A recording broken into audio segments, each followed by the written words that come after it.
drivers split across 4 weeks of high-octane racing.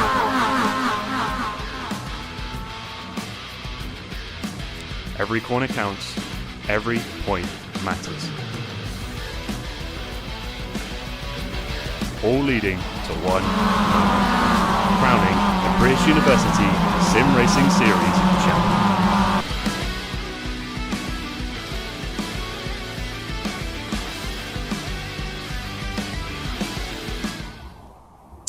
Good evening, ladies and gentlemen, and welcome to the British University Sim Racing Series, brought to you, of course, by Motorsport UK, and what is the road to the Grand Finals. My name is Zach Sweeney. I'm going to be your host for the championship. Alongside me, either side, we've got Nathan Richards and Adam Reed. These guys are going to be your commentators over the duration of the next few weeks, and like I say, on that road to the Grand Final. Now, obviously, this is British University, so we've got the fastest students in the country all battling it out for the Grand Final prize. The top three in our championship, when we get to the Grand Finals, they're going to be getting themselves a all expenses paid trip to the British Touring Car Championship. They're going to get tickets to the British Touring Car Championship in 2026, which, of course, to any student, pretty nice way of unwinding after a very busy year of assignments. I'm sure all three of us can attest to that one. Nathan, of course, let's start with you.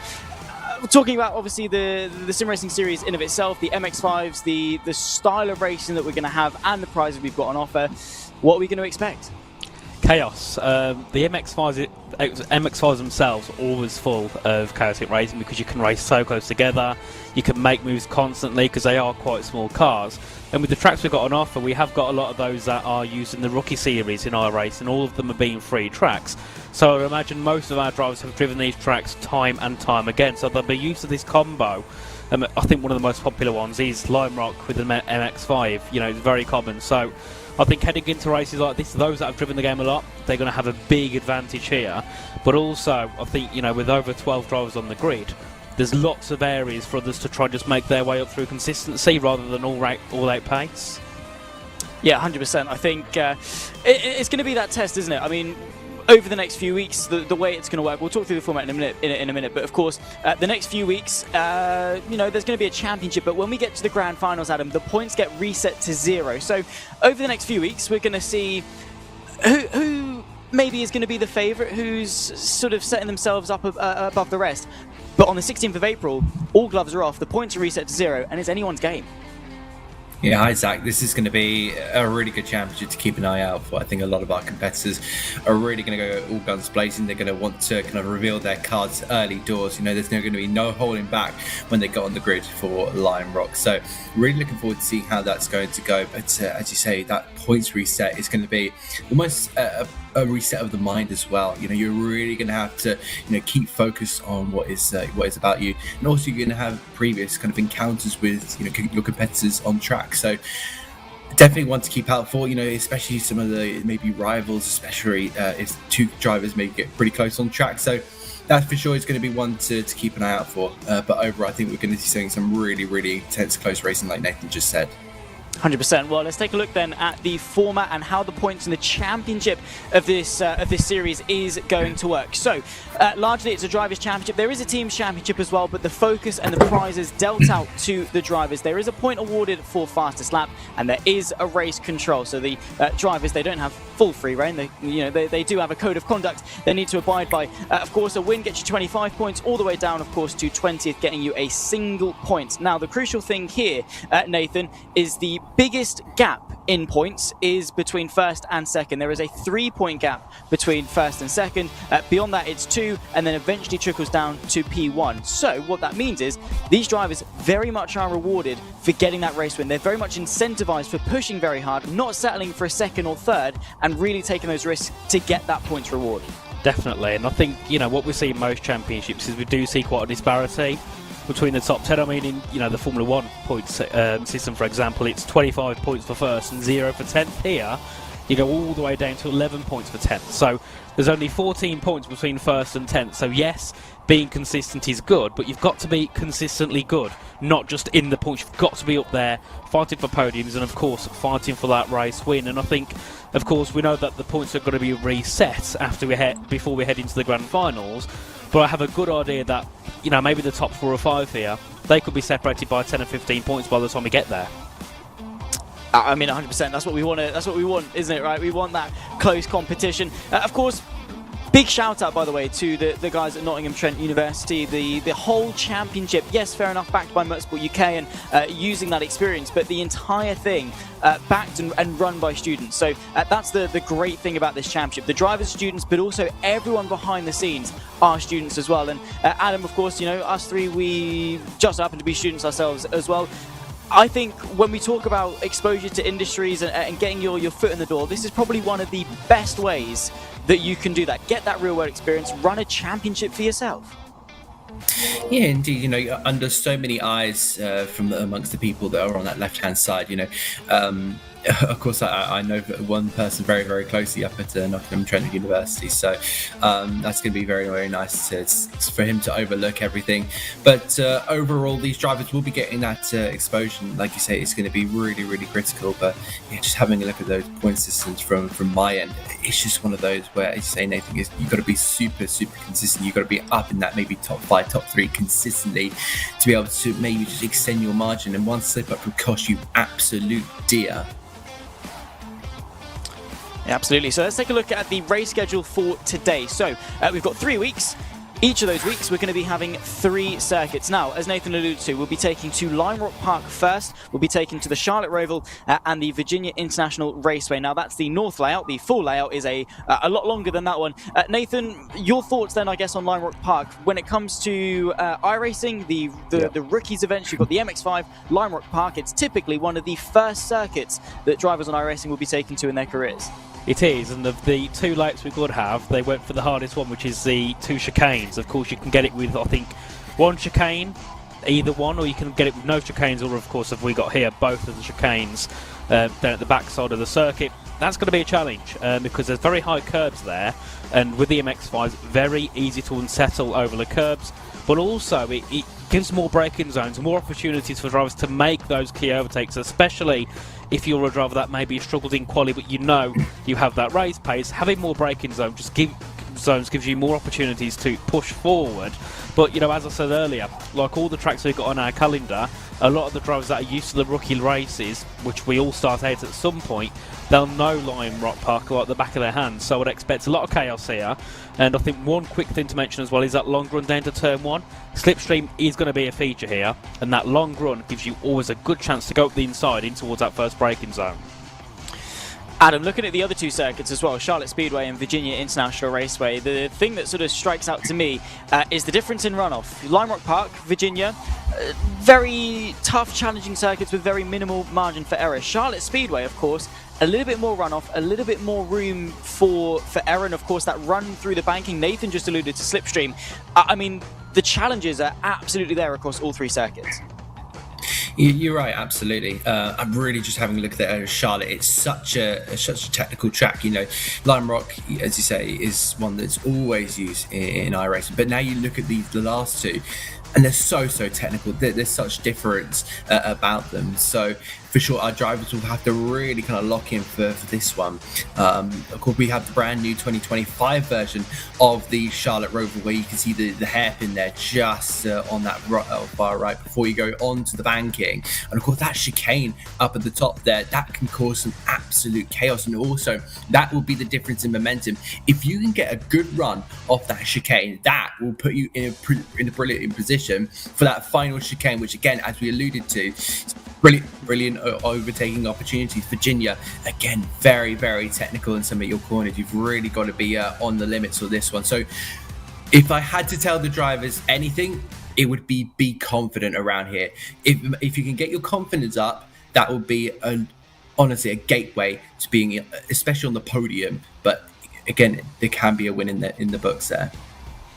Adam Reed doing everyone a justice by being in the commentary booth and not on circuit, because he would absolutely dominate, it seems, with those driver coaching tips. Nathan smirking as well. He would be out at the front of the field also. Obviously, when it comes to... Go on. I said, would I? I don't think I'll be anyone absolutely, in the front. absolutely. You are a rapper. I've seen you on F125, mate. Don't you start. When it comes to, of course, the student dynamic as well, you know, no disrespect to them, these aren't professional drivers. They've not done hours upon hours of prep, at least the majority of them haven't. So it's going to be a learning experience for the majority of the drivers out on circuit, learning as they go. For some of them, it's their first time on the platform. And again, as they grow through the weeks, as we get to the grand finals, we are going to see these student races grow and get better also as well. Hopefully the production side, we're going to see that progression. I think that is one of the sort of the key takeaways that we can have from this championship. We are a couple of moments away from getting ourselves into qualifying, so I'm going to jump out of the booth. I'm going to leave it to you guys for the next 10 minutes while they get themselves out on circuit. Nathan, I'll leave you with the question of how important is qualifying going to be at Lime Rock? Oh, so important. I think it ultimately depends on drivers' pace, but if we see quite equal race pace, which I'd imagine in the midfield and near the back we will do, because I still think one driver's going to dominate. I've still got that in the back of my mind. But I think for the majority of drivers, you've got to get a good qualifying position, so you haven't got to worry about chasing others down. If that's your style of racing, fair enough, but I'd imagine most, especially if they're new, they don't want that kind of situation when they've got to go for moves that might be a bit risky, and you know, with other drivers that are around them that aren't going to be up to pace as well, they've also got to risk that sense of, do the other drivers know how to, you know, not saying how to race, but you know, are they capable of defending well without getting into contact? I think there's a big question on that. You know, there's so much kind of going into this. I think all of us here at in the commentary box, on the race circuit, you know, we're all going into an unknown. We're all going to kind of explore those stories all together. So I'll be really intrigued to see how they kind of everyone managed about that. We're just seeing the end start qualifying, in fact. So I don't believe you're going to have to be right on the front row. You just need to be on pace, whether that be, you know, maybe less than a second, let's just say. You know, as long as you kind of put yourself in that mid pack, you know, you're going to be able to race really, really well. You know, I don't see why we couldn't get, you know, an interesting winner. I don't see why we can't get, you know, multiple winners all throughout this championship, and also some might have acquired different driving techniques as well, which is going to be, you know, something to keep an eye out for. Because if we do find if different circuits benefit others, you know, this is going to be wide open for anyone.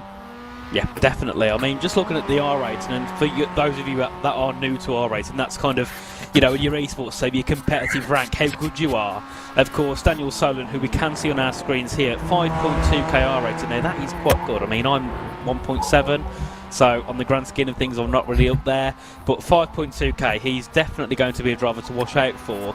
But then you look a little bit further down, you've got the likes of Ballantyne, Mace, Greenwich, all on around 3.5 to 4k. They'll be grouped together, and then some of those a little bit further down than that as well. So we are going to probably have groups of drivers in this one, so that's going to be a key thing to keep an eye out for.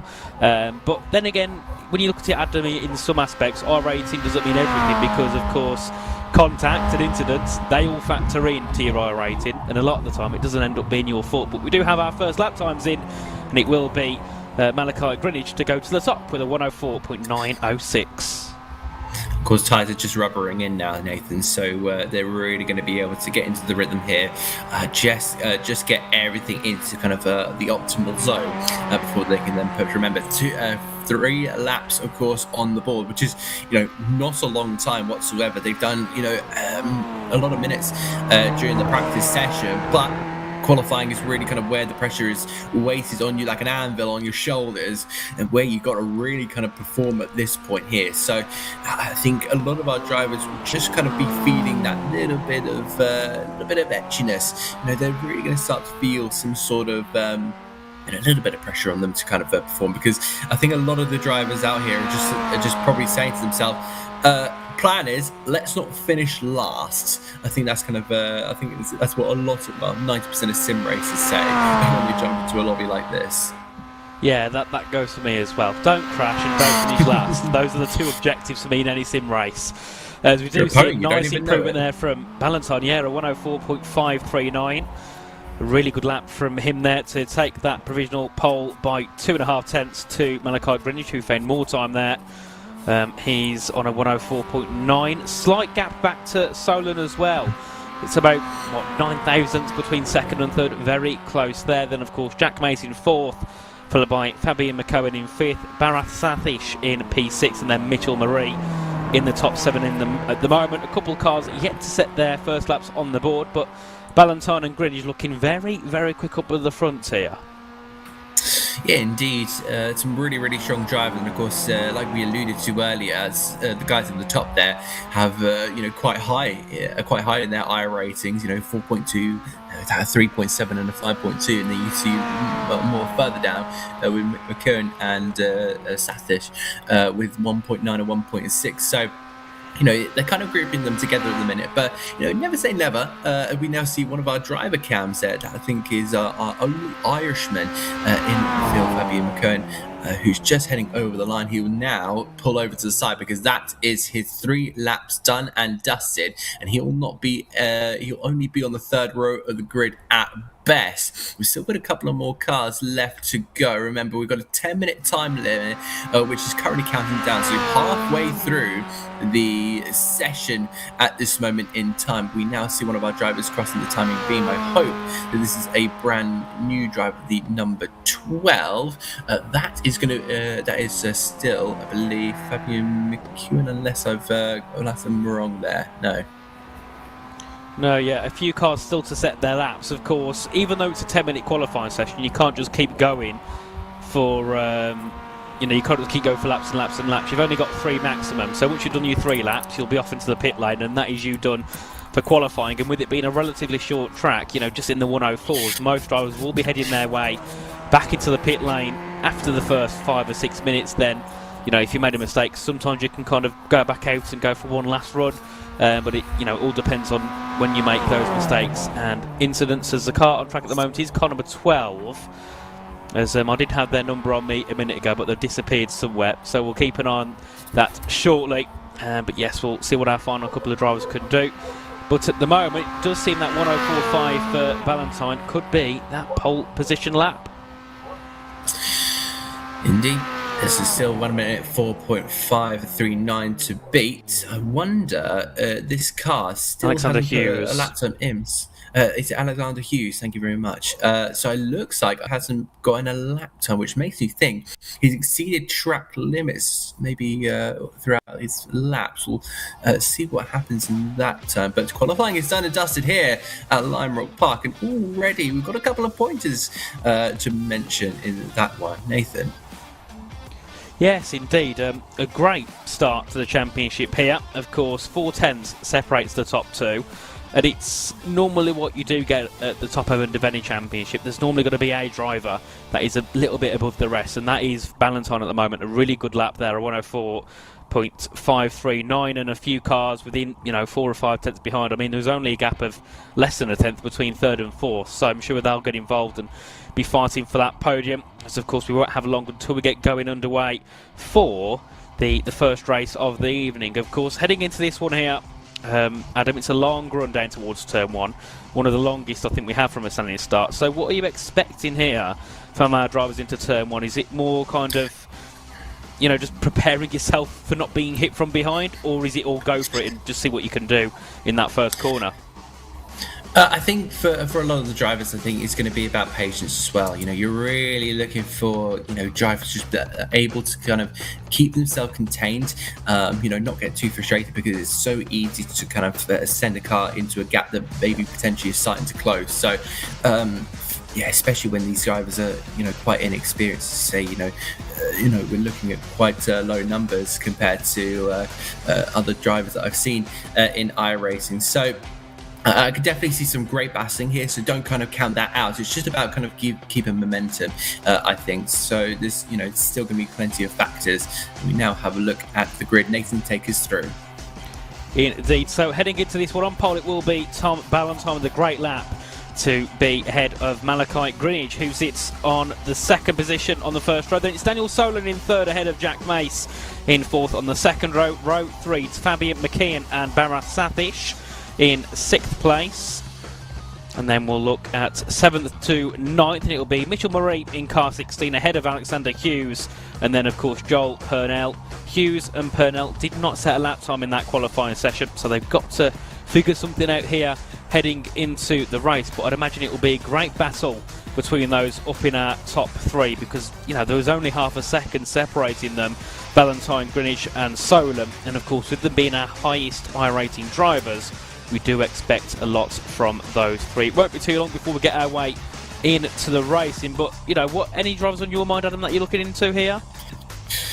I'd say to keep an eye on anyone in the top 6, to be honest. You know, we've seen their pace, we've seen what they can do. You know, I'm not going to really point any fingers and say, you know, that's going to be our winner automatically. I think that we're still going to be seeing, you know, a lot of action. And hopefully, like my camera, no one's going to kind of ghost away from us. I'm currently a sheet of white at the minute, so hopefully nobody does that during the race. So I'll try and fix this up. But yeah, looking back to the circuit, you know, I'm seeing a lot of opportunities. You know, you spoke about the 2 chicanes, Nathan.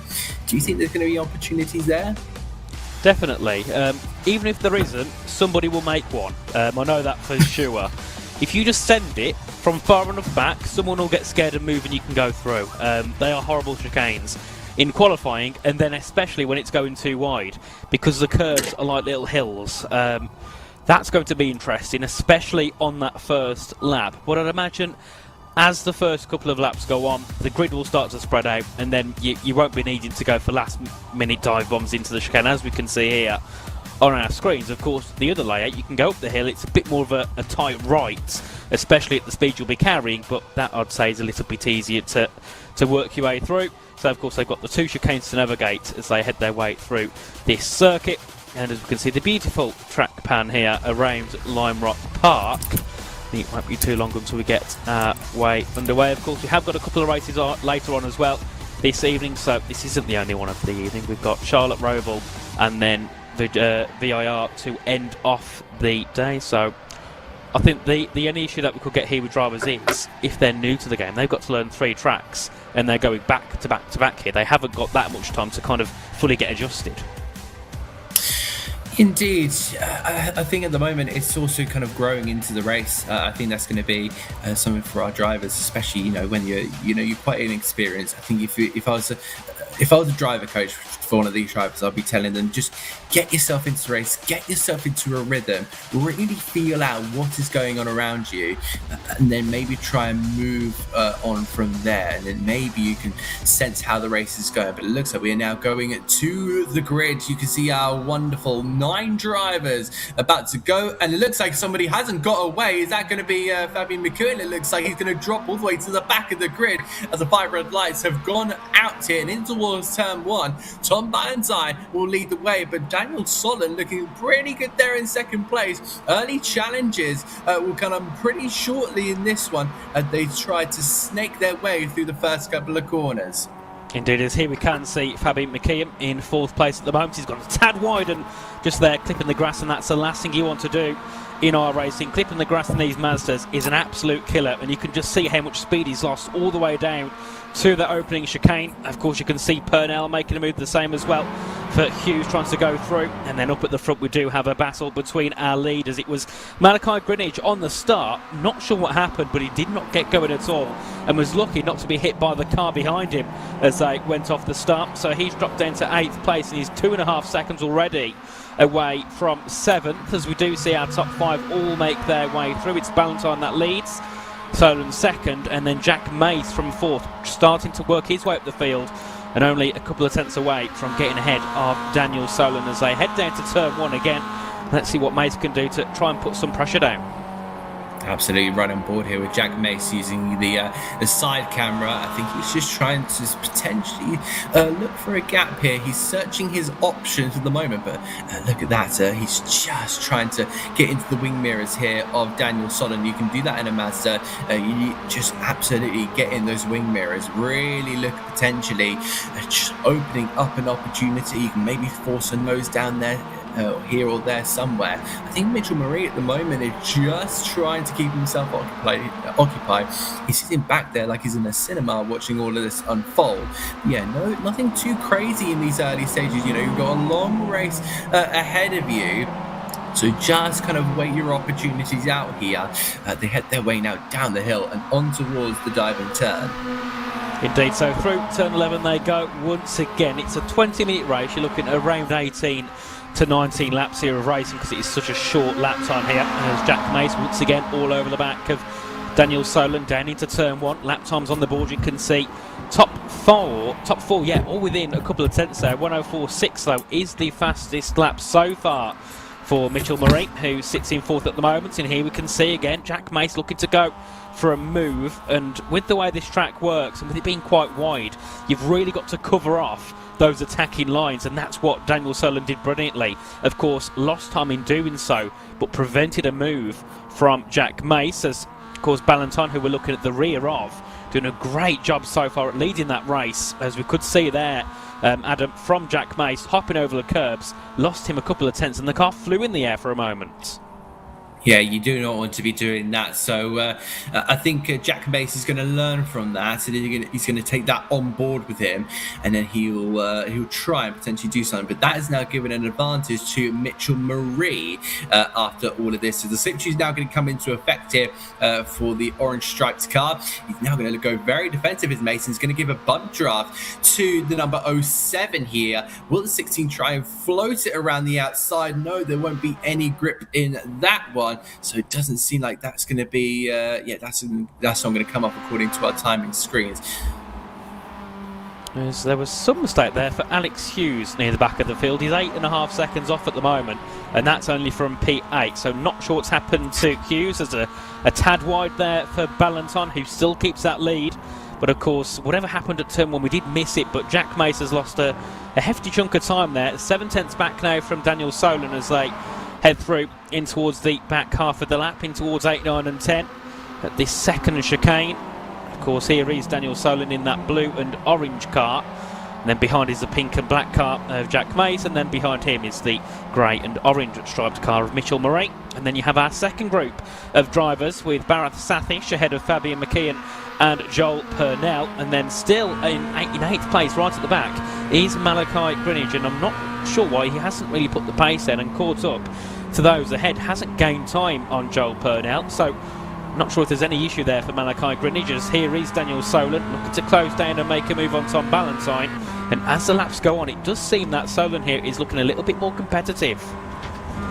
It is, we really kind of thought that this would be the case. A lot of drivers going into separate groups, but we've actually got a great battle for the lead. Best lap time at last time around for Jack Mace, 104.8, but it's still just under 0.2 of a second off the fastest lap, that being Daniel Solon.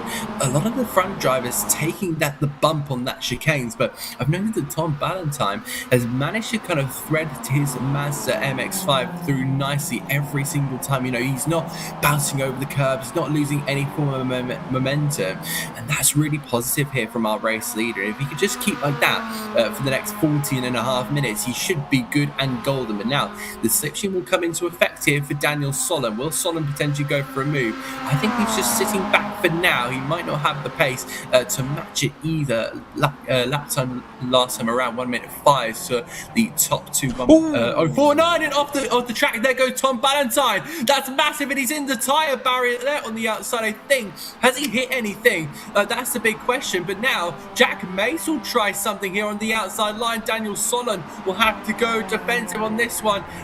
Jack Mace will wait up his time, and his time will come very soon. He will just have to keep applying the pressure. But yeah, it does look like there's a bit of damage there to the front of Tom Ballantyne's Mazda MX-5. He'll be kicking himself after that. Oh, definitely a big mistake there from Ballantyne. I just went too deep at turn 1. Broke way too late, and we've all done it before. So Tom, don't worry, you're still in the podium. You can still try and make your way forward. But of course, that gives a big opportunity now to Daniel Solon to take the lead and potentially take the win here with around 13.5 minutes to go. As here is Jack Mace, who's had a lot of pace, and of course, last time out, Solon had that slipstream with the car ahead. No, he hasn't. So this is a big opportunity for Jack Mace to try and take the lead as they head down to turn 1. It's the outside line here for Mace. There's a slight bit of contact between the two leaders as they head into turn 1. And will there be a move made here by Jack Mace? He's going to have to hang it all the way around the outside, but hasn't quite got the run. And some great defence there by Solon once again as they head back onto the brakes in towards turn 3. But of course, with all the battling that they're having for the lead, the more they do that, the more that Tom Ballantyne can get involved again. Yeah, indeed. It's kind of that yin-yang effect. You battle up at the front, but you then cause the drivers behind to be able to catch up. And you head through that very, very tricky chicane over the hill and on towards the optional West Bend here. So it'll seem like they head their way through. Again, Daniel Solon carrying a lot of pace here, but little mistakes creeping in for, I think, a couple of them. I think Ballantyne will be very, very animated there as the rear kicks out from the behind the all-black Mazda. He'll just be trying to go in chase here, and he'll be sensing his opportunity very, very soon. The field keeping pretty close here between 4th and 7th as well. So really, really great to see that there. It's a great, fierce, competitive racing in here.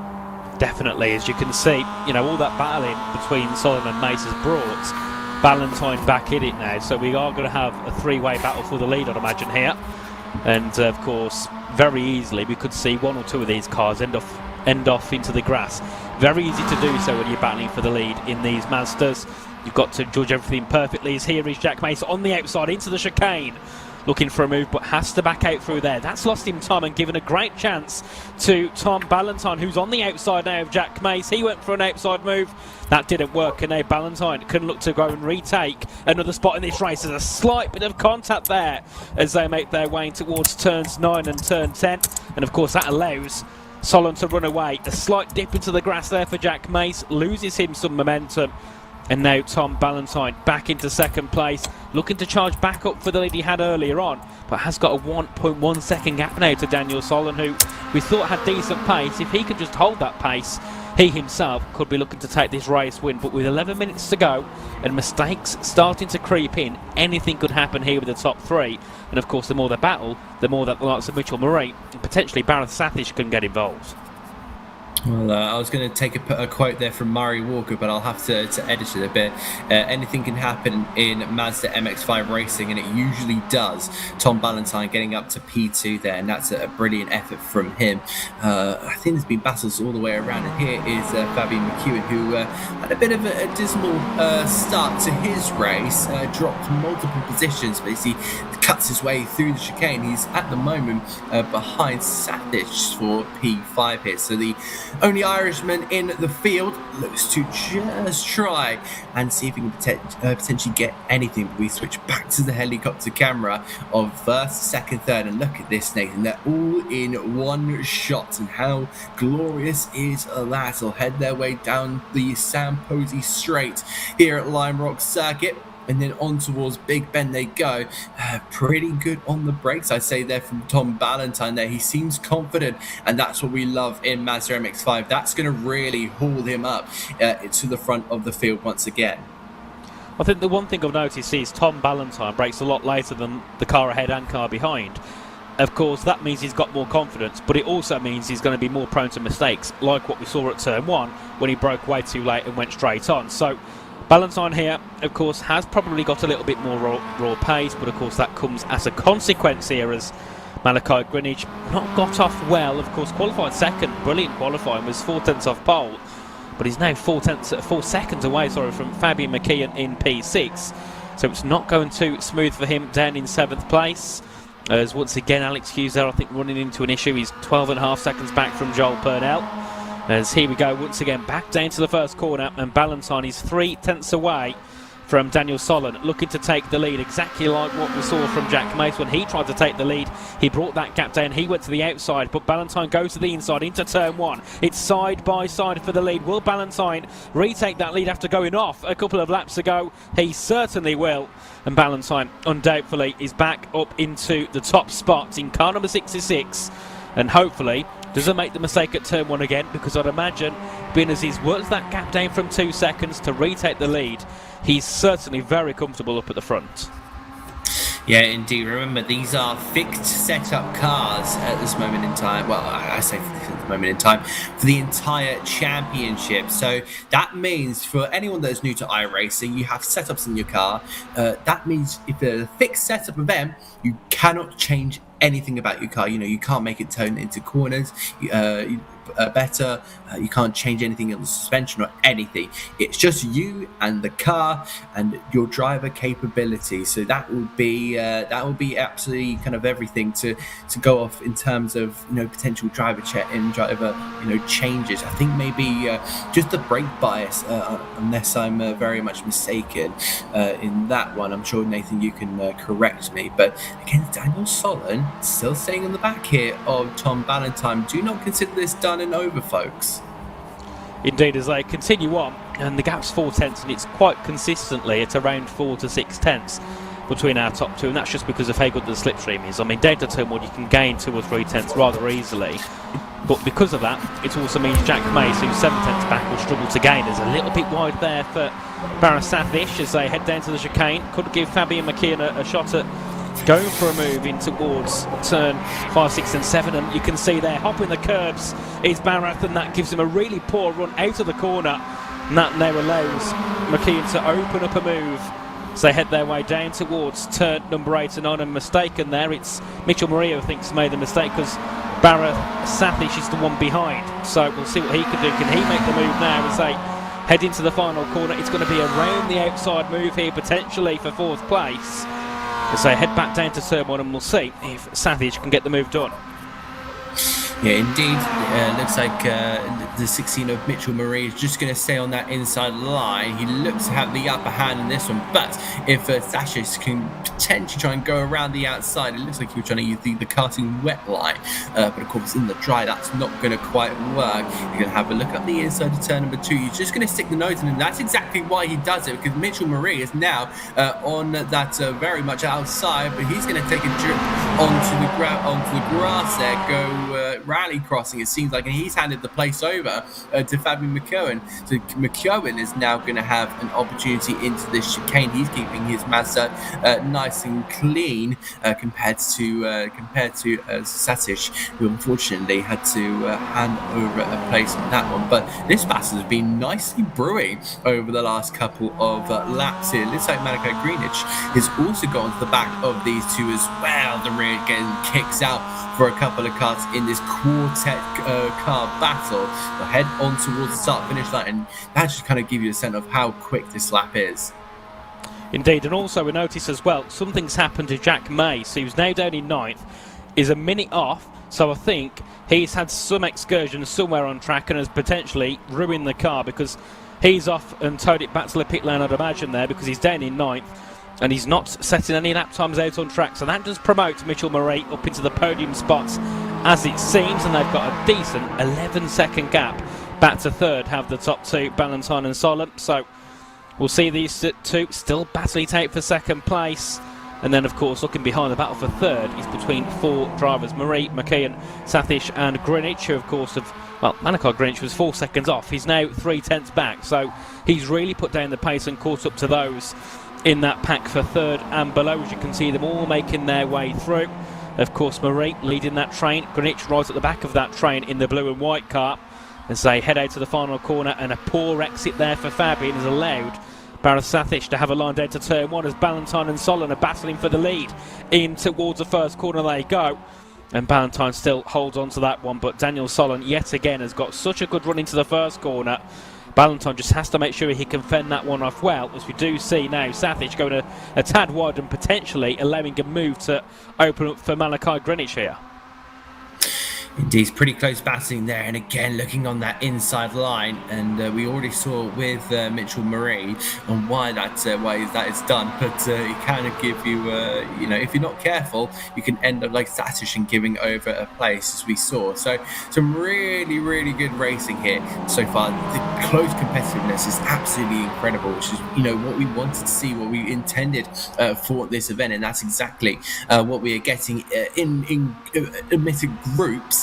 But it is still, it's still good racing, and nonetheless, in towards the right, in towards the left, they go, snaking their way through, just taking that little bit of apex there. I wonder how much people are cutting. We haven't quite got the best camera angle with that, but I'd love to see who kind of takes more of the grass than others, just trying to straight line that section of corners. But in towards the right-hander here, off turn number 1 with 3 minutes left to go here, Nathan. There's still a lot up for grabs. here, and look at that. That is going to be Fabian McEwen now going up to third place. Fantastic move there from the Irishman.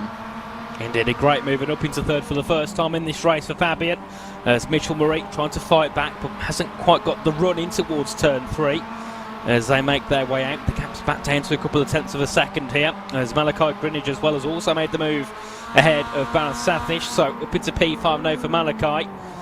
Mitchell Murray still hunting down that third spot, of course has had it for a couple of laps in this one, and I think that's a poor exit by Fabian McKeon, as here is Mitchell Murray on the outside line as we make our way in towards 8, 9 and 10. Hard onto the brakes, get the car turned in. Of course, if you're that car on the outside, you've got to allow yourself room to get around the corner, and of course loses lots of time, does Mitchell Murray in trying to do that.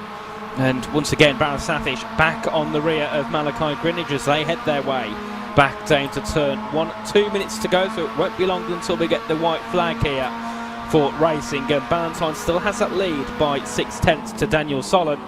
And then looking further down as well, McKeon, Murray, Greenwich and Sathish having that battle for third and below. And then we do have Alexander Hughes right at the back of the field, because I would believe that Purnell and Mace are out to the race as now Greenwich looking for a move for fourth.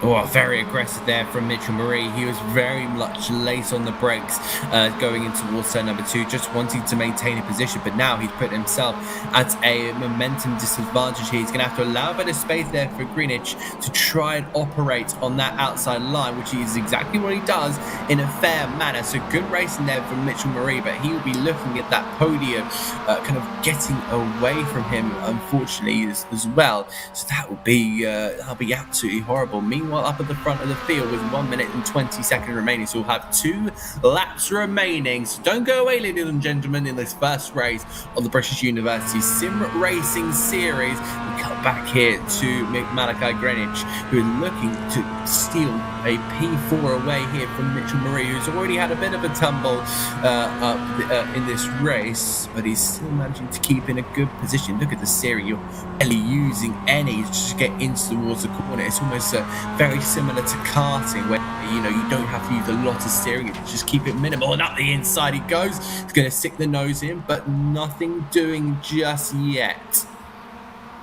Indeed, nice so far here by Greenwich, who's looking just to go for a couple of dummy sends and hope he can send Mitchell Murray into a mistake. That will be a hope at this point in the race, because it's going to be difficult to overtake now, especially when Murray has a decent bit of slipstream from the car ahead of him. Of course, that being Fabian McKeon, who's up to third now on the podium spots. Of course, up at the front now, Ballantyne and Solon are still separated by a couple of tenths, so there could still be a late battle here in that move for the lead of the race. But Ballantyne, as we saw earlier, looks very comfortable up at the front of things here in this one, as we'll head on to the final lap of the race, and it's Ballantyne versus Daniel Solon as they head in towards turn 3, and Solon's looking for the outside line to get a bit of an up and under here through 4 and 5, but it seems Ballantyne has this one covered.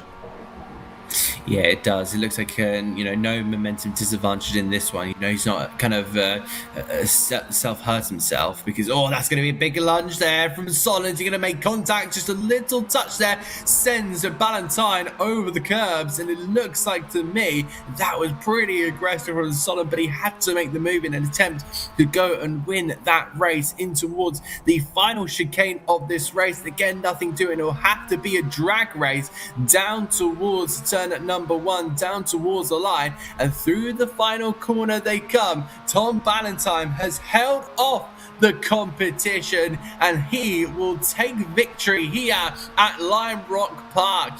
1 of 3 is complete. Stay with us, ladies and gentlemen. We've still got plenty more to go, and in terms of racing, in terms of batting, this is going on as well.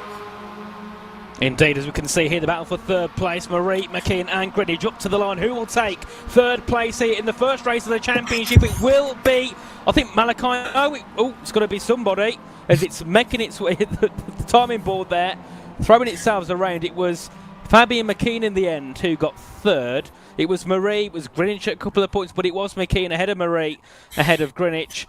And then we had Sathish, Hughes, Purnell and Mace at the back of the field. But there we go. What a start to this championship. And Tom Ballantyne looked so strong up at the front, along with Daniel Solon as well. And of course, as we bring Zach back into picture, what did you make of that one, Zach? Seemed to be a good race to kickstart the championship. Obviously, there's always going to be a few cobwebs and things, but I think a lot of surprises there, to be honest. I mean, Adam jumping immediately into the session, and we saw the likes of Solon with 5.2k in iRating. Jack Mace, of course, 3.9k iRating. Some of these guys are really well versed in the world of iRacing. Yeah, absolutely. I was just having a bit of a snoop through some of their kind of profiles, and a lot of them have done a bit of GT racing. Some of them are really good in ovals as well. So it's a vast mix. But some have even done a little bit of Mazda racing, which is going to put a little bit of an advantage for some of those. For some, maybe not so. It will be quite the test of waters, I think, for them in this one. But I think they'll slowly gain the experience. I'm really excited to kind of see I'm excited to see how they all turn out. But these are some of the replays that we found throughout the race.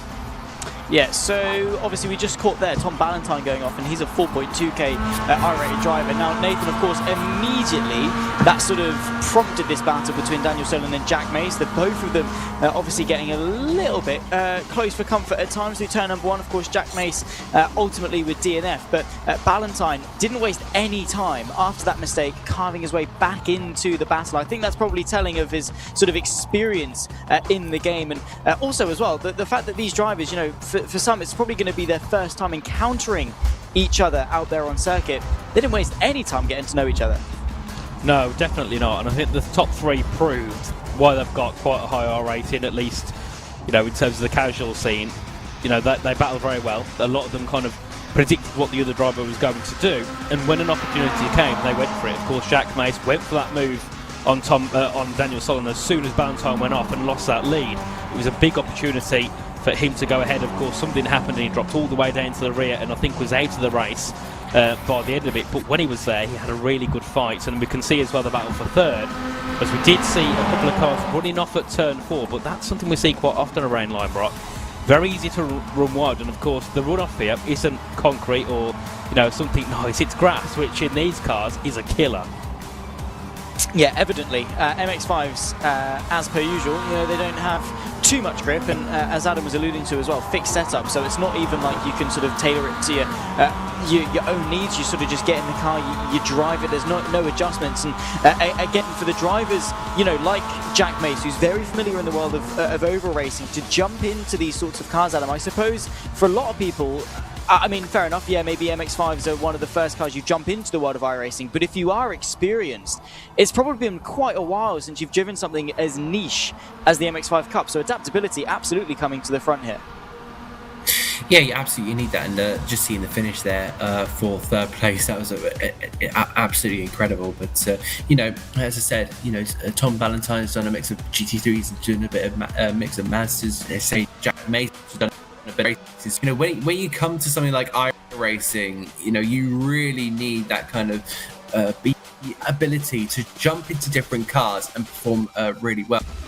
Data standing there, 25 points for Tom Ballantyne, but he's only 2 in front of Daniel Solon, and that came at the expense of a fastest lap from him. So only 2 points in the difference. McEwen there in P3, followed by Mitchell Marie, and then Malachi Greenwich with Barat Satic in P6, Alexander Hughes, Joel Purnell, and Jack Mace. So pretty much 13 points separating the top 9. Not too bad, not too shabby for everyone here. Of course, still a long way to go. That's one of 15 races we'll have over the course of 6 weeks ticked off. So, this is still open for anybody. 100%. I think what we are going to see is consistency absolutely rewarded. I mean, we spoke about the fact that you are rewarded for a race win, right? You get the 3 points differential between P1 and P2, contrast to, only 1 point between each position the further down the field that you get. But ultimately, 3 points, it's not a huge amount, right? So Nathan, when you're sort of Tom Ballantyne and you're looking at going for the championship, and when we get to the grand finals and things, you're going into that with the mentality of, I'm pretty quick, but equally I can't afford a mistake, because if I do drop to 9th place and my competitor, is able to then take the victory, if I win and they're second, I'm only getting 3 points. But if they win and I make a mistake and I'm down in ninth, that's a huge swing of points that can very quickly turn the championship on its head. Yeah, definitely. And I think, if those two were to finish 1-2 for the rest of the, these 9 races, the gap would be like 27 points. It's not that big of a gap at all. And all it takes is one poor race from one of those two at the front, and they can topple then the standings. Of course, you get 25 points for a win. I think, we get to round 7 or 8. I can't see that gap being any higher than 25 or 30 points. Those top two look very comfortable. Of course, Jack Mays, I think he could probably enter that battle, but of course he ran into issues on that first lap. So I think even if you are on the front at the moment, you've got to still act like you're behind in the sense of you just got to keep catching up on yourself and doing what you can just to keep extending that gap, because it's very easy, as you said, to drop behind and of course lose crucial points. Exactly that. Well, looking into race number 2 then, Adam, they've had the first one, we've got the cobwebs off. Charlotte Roval, though, almost completely different landscape to what we just saw at Lime Rock Park. We've got the, of course, the run on the banking, we've got that slipstream, we've of course got that very fast bus stop chicane, all of the infield section. Still got a little bit of the complexities that we had at Lime Rock, but again, a lot more of that oval racing dynamic I think we're going to start seeing come into the limelight. What are we going to expect after the break? It's going to be frantic. I think we're going to be seeing more mistakes as well. These cars aren't the easiest to control. You're going to have to really get the balance right into especially the chicane section, or especially going into the hairpin there of turn number 7, I believe. It's going to be one of those where you've really got to know your car, and especially if we were talking about confidence earlier, I think Tom Valentine will be maybe a leader in that. But if you get overconfident, you can make mistakes leading to opportunities for other drivers. You did speak about the oval kind of section. We do use the turns 1, 2, 3, 4 oval section. So yeah, we do use both bankings with the chicane in the middle. So it'll be a little bit of a momentum break in that. But overall, there will be maybe potentially some high side, usage to just try and get a bit of a slipstream or something off the back of the corner. So it'll be interesting to see how these drivers use this. I think Jack Mace will be trying to use a little bit of his oval experience as well to good use. I think so. I mean, he's a very successful oval driver. 2024, one of his biggest accolades in the world of sim racing, if you like, was winning the 2024 Bar Visuals FTF 500 in the NASCAR Cup car. So he definitely knows his way around ovals. Maybe that dynamic will be helping him out in just a moment. Ladies and gentlemen, thank you, of course, for joining us for race number 1. Do not go anywhere. We'll be back in about 14 minutes' time. Come back at 8:10 for those in the UK for the second race of the British University Sim Racing Series. Get yourself a drink. We'll be back in 15 minutes' time.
Welcome back, ladies and gentlemen, as we gear ourselves up for the second race of the evening, for the first event of the British University Sim Racing Series. My name is Zach Swinney, alongside me Nathan Richards and Adam Reed in the commentary box to talk you through all of the racing action this evening. We have already wrapped up the first race at Lime Rock Park. We've got 3 races to go through this evening. Like I say, we ticked off the first one at Lime Rock, and it definitely had its challenges, lads. Let's put it lightly. Nathan, what do you make of the first race? This was Jack Mace, and as you can see, that front right tyre, Nathan, probably not supposed to look like that.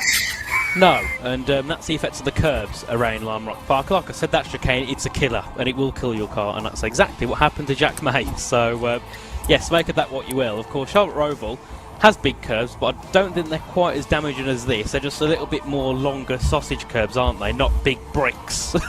Yeah.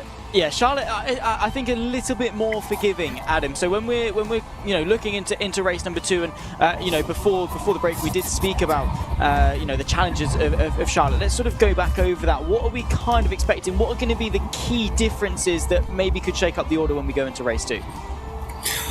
I think for race 2, I think with Charlotte Roval, the wall's going to be a lot closer to you. You know, you're really going to have to thread the eye of the needle on this one. Again, Jack Mason might have that advantage. We spoke about him with his oval experience. You know, we're going to be using that oval section, so we'll see how he tries to use that to affect. It's not going to be the only oval we'll use this series, so we'll keep an eye out for that potentially at a later date. But you know, we've got some pretty tricky corners, so I imagine the balance of the car will be something to keep an eye out for. So if you can manage the balance of the car, I think you're in for a really, really strong position. It's kind of just a mixture of absolutely everything, with kind of the balance, you know, the usage of the track, and the confidence. I think we're going to be speaking a lot about the confidence over the course of the next 2 races. But just having a look at the track, I've got a track map on here. But yeah, pretty technical as far as I can tell you. This is going to be a big challenge for the guys. 100%. Well, let's take a look at the championship. I say championship. The results of the first race, basically, right? It was Tom Ballantyne that took victory at the first one of the season, despite making a couple of errors over the 20-minute battle. Daniel Solon, the highest I-rated driver on the field, coming in second and taking the fastest lap as well. Fabian McCune, Mitchell Marie and Malachi Greenwich all coming across the line within a very tight margin of each other. Bareth Sathish from Alexander Hughes, then Joel Pinnell and Jack Mace, the 9th and final driver. Of course, Jack Mace not making it to the checker flag, and well, currently finishing being classified in P9. Tom Ballantyne, though, like I say, took first blood, took that first victory, and well, like I say, we've got 3 races this evening. So if you're the likes of Daniel Solon, if you're the likes of Fabian McCowan, you're probably looking at Charlotte, our second race of the evening, and going, Nathan, this is an opportunity to fire back, especially as well when we look past race number 2 and into race number 3, the challenge that is effectively the mini Nürburgring of VIR. Yeah, and I think, you know, heading into Charlotte Roval next, of course, the first sets of the first few corners are quite difficult. You know, there's, yes, lots of time, lots of places to find time, but there's lots of places to lose time. And I think that the thing that the drivers can get rewarded is there's quite a few runoffs. And apart from those first couple of corners, once you get to the end of the first set, there's quite a few runoffs you can kind of run a bit wide out. So if you make a mistake, it's not going to be too damaging. Then you're getting towards the second part of the track. You've got the 2 big banked corners. Of course, the first one, it's a long loop down in towards a chicane. Then you get the exact same again as you head into the final chicane down at the final couple of corners. So, of course, once you've headed out of the first sector, you've only really got 2 corners to focus on. So, down those back straights, that's where we're going to see a lot of moves being made by our drivers, especially those at the front. We saw at Lime Rock, it's compared to some straights, it's only quite a short straight there to turn 1. You saw lots of moves being made there. You saw the gaps coming down by 3 or 4 tenths. You're going to get the same again here at Charlotte, both on the 2 bounce corners, and then the same when we head to VIR later on this evening. Adam, when it comes to mentality, right, Tom Ballantyne took the first victory of the season, did make a couple of mistakes to go with it. Now we've sort of had that first race, you know, from the perspective of Ballantyne, but maybe the broader scope of the grid. How maybe the mentality is going to shift, you know, going into race number 1, everything's a bit of an unknown, but maybe some of the nerves have shifted and you know, been calmed a little bit. How are things going to change mentally, not necessarily in terms of driving ability, but upstairs, how are drivers going to be approaching race 2 maybe slightly differently? I think they're going to be in the groove more. Not just the circuit, but the car. I think they're going to be feeling a little bit more better. I wouldn't say fully confident, but I think they'll be feeling kind of better. They'll be kind of they know what to do, what their cars are capable of now. They know their advantages, maybe their disadvantages. So I think they're now just going to have to kind of work out the track in terms of its characteristics, what they're going to be able to do during the opening laps of the race. So the minute you can kind of get an idea of what to look out for in the race. From your driver perspective, I really think these guys are going to be on for a really, really good battle. I think for the ones maybe looking at the podium, I think they're going to be wanting to attack Tom in the pretty early stages, just to maybe off-put him just that little bit, because they know that he is at the forefront of the pack. Yeah, he's definitely coming into this now with a bit of a crosshairs, on him, a bit of a target on his back. Well, you know what they say, three's a crowd when it comes to a commentary box, so I'm going to be kicked out once again. I'll leave it in the capable hands of Nathan Adam for race number 2 of the British University Sim Racing Series. Indeed. Thank you, Zach, as we're back with just me and Adam there, your two commentators, to take you through the second race of the evening, and of course the qualifying, which will get started very, very soon. Of course, heading into this one, Adam, I think a little bit more than Lime Rock Park, you've got to get that qualifying, because it's going to be so difficult to make moves, especially if you're stuck in a train where at some point that slipstream kind of gets neutralised and nobody gains anything from it if you're in a big train. So you've got to get a good start here, as we do see Daniel Solan, our first car out on track here, or at least our first that we're going to see set a lap. Let's see what he can do to kind of get his first lap on the board here. With 10 minutes to go, you've got easily enough time for 3 laps, but of course the lap time compared to what we saw in Lime Rock Park will be a tad bit longer. Yeah, indeed, we're going to be looking pretty much to see what they can potentially do. Well, I won't throw a timeout there just yet, because the only thing that I can really compare it to are probably the NASCAR pickup trucks, and I can tell you that they are quite the way faster than these Mazda MX-5. But something to really keep an eye out for. You said about qualifying, it's going to be so important, not just to qualify up high, but also to get the best start and to be out of trouble, because we'll see it in just a moment. We head through this final chicane here at Charlotte Motor Speedway.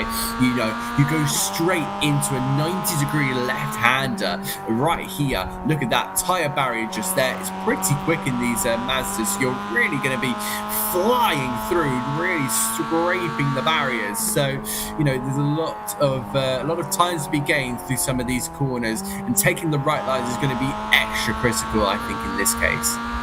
Definitely, and I think like we see here, what Solan's doing. If you can run a tad wide at turns 5 and 6, so it does give you an opportunity. If you make a slight mistake, you're not going to get rewarded with grass. You've got to at least get some sort of tarmac or concrete there to run wide onto.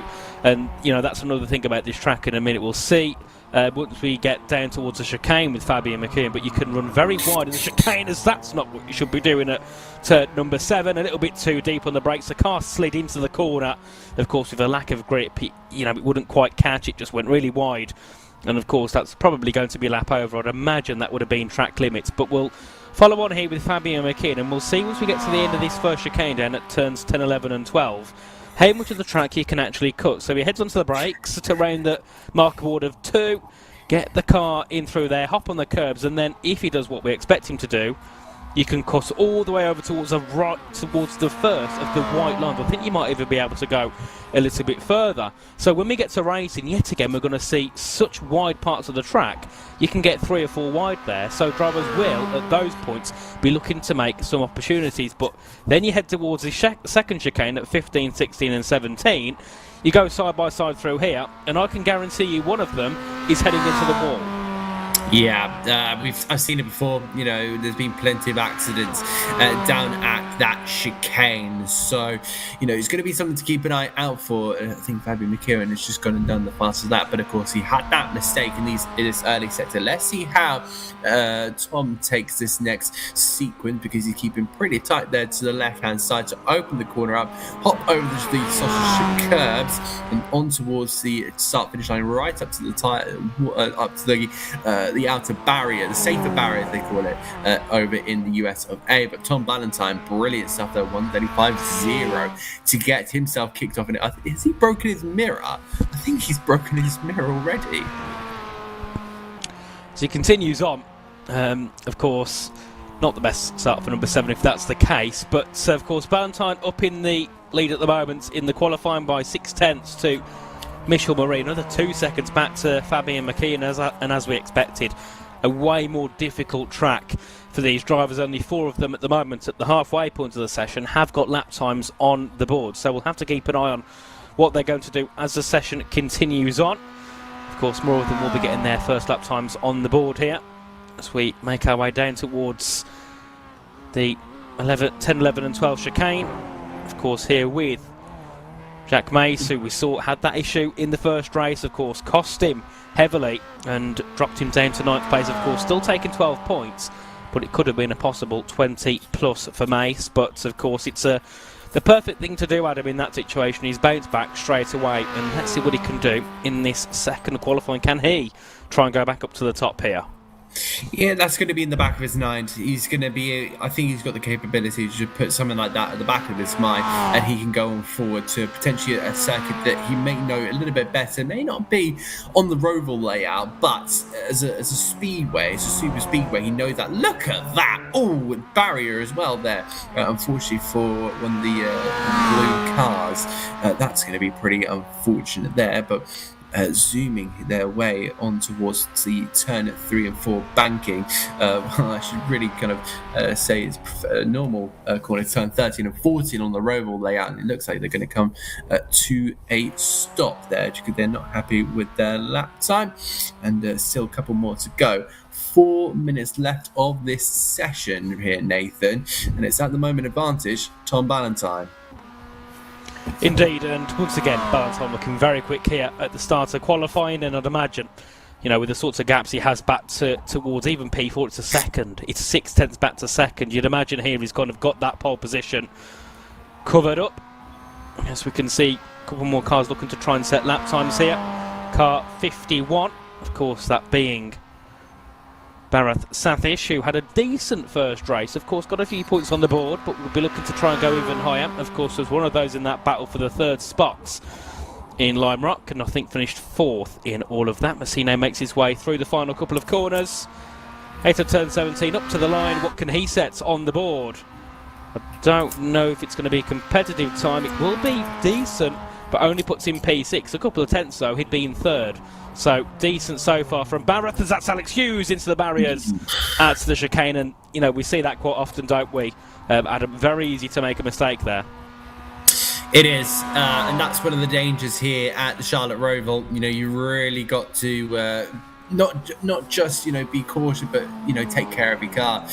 We now head our way through, and again taking a big old leap of curb, but you've got a good lap on when you're right up to that left hand wall there, so they're really gonna have to try and thread their way through this sequence. 8 cars have posted a qualifying lap. I think the only one not to have posted a lap is that's going to be it might be Daniel. No, Solon's putting a lap. Big slide there from the car here. And I think this is going to be the last car. It's Malachi Greenidge. So he was the last car to put in a lap time, and it's a 139.006 there. So quite the way off there. Almost 4 seconds off Tom Valentine, but that's comparison to the leader.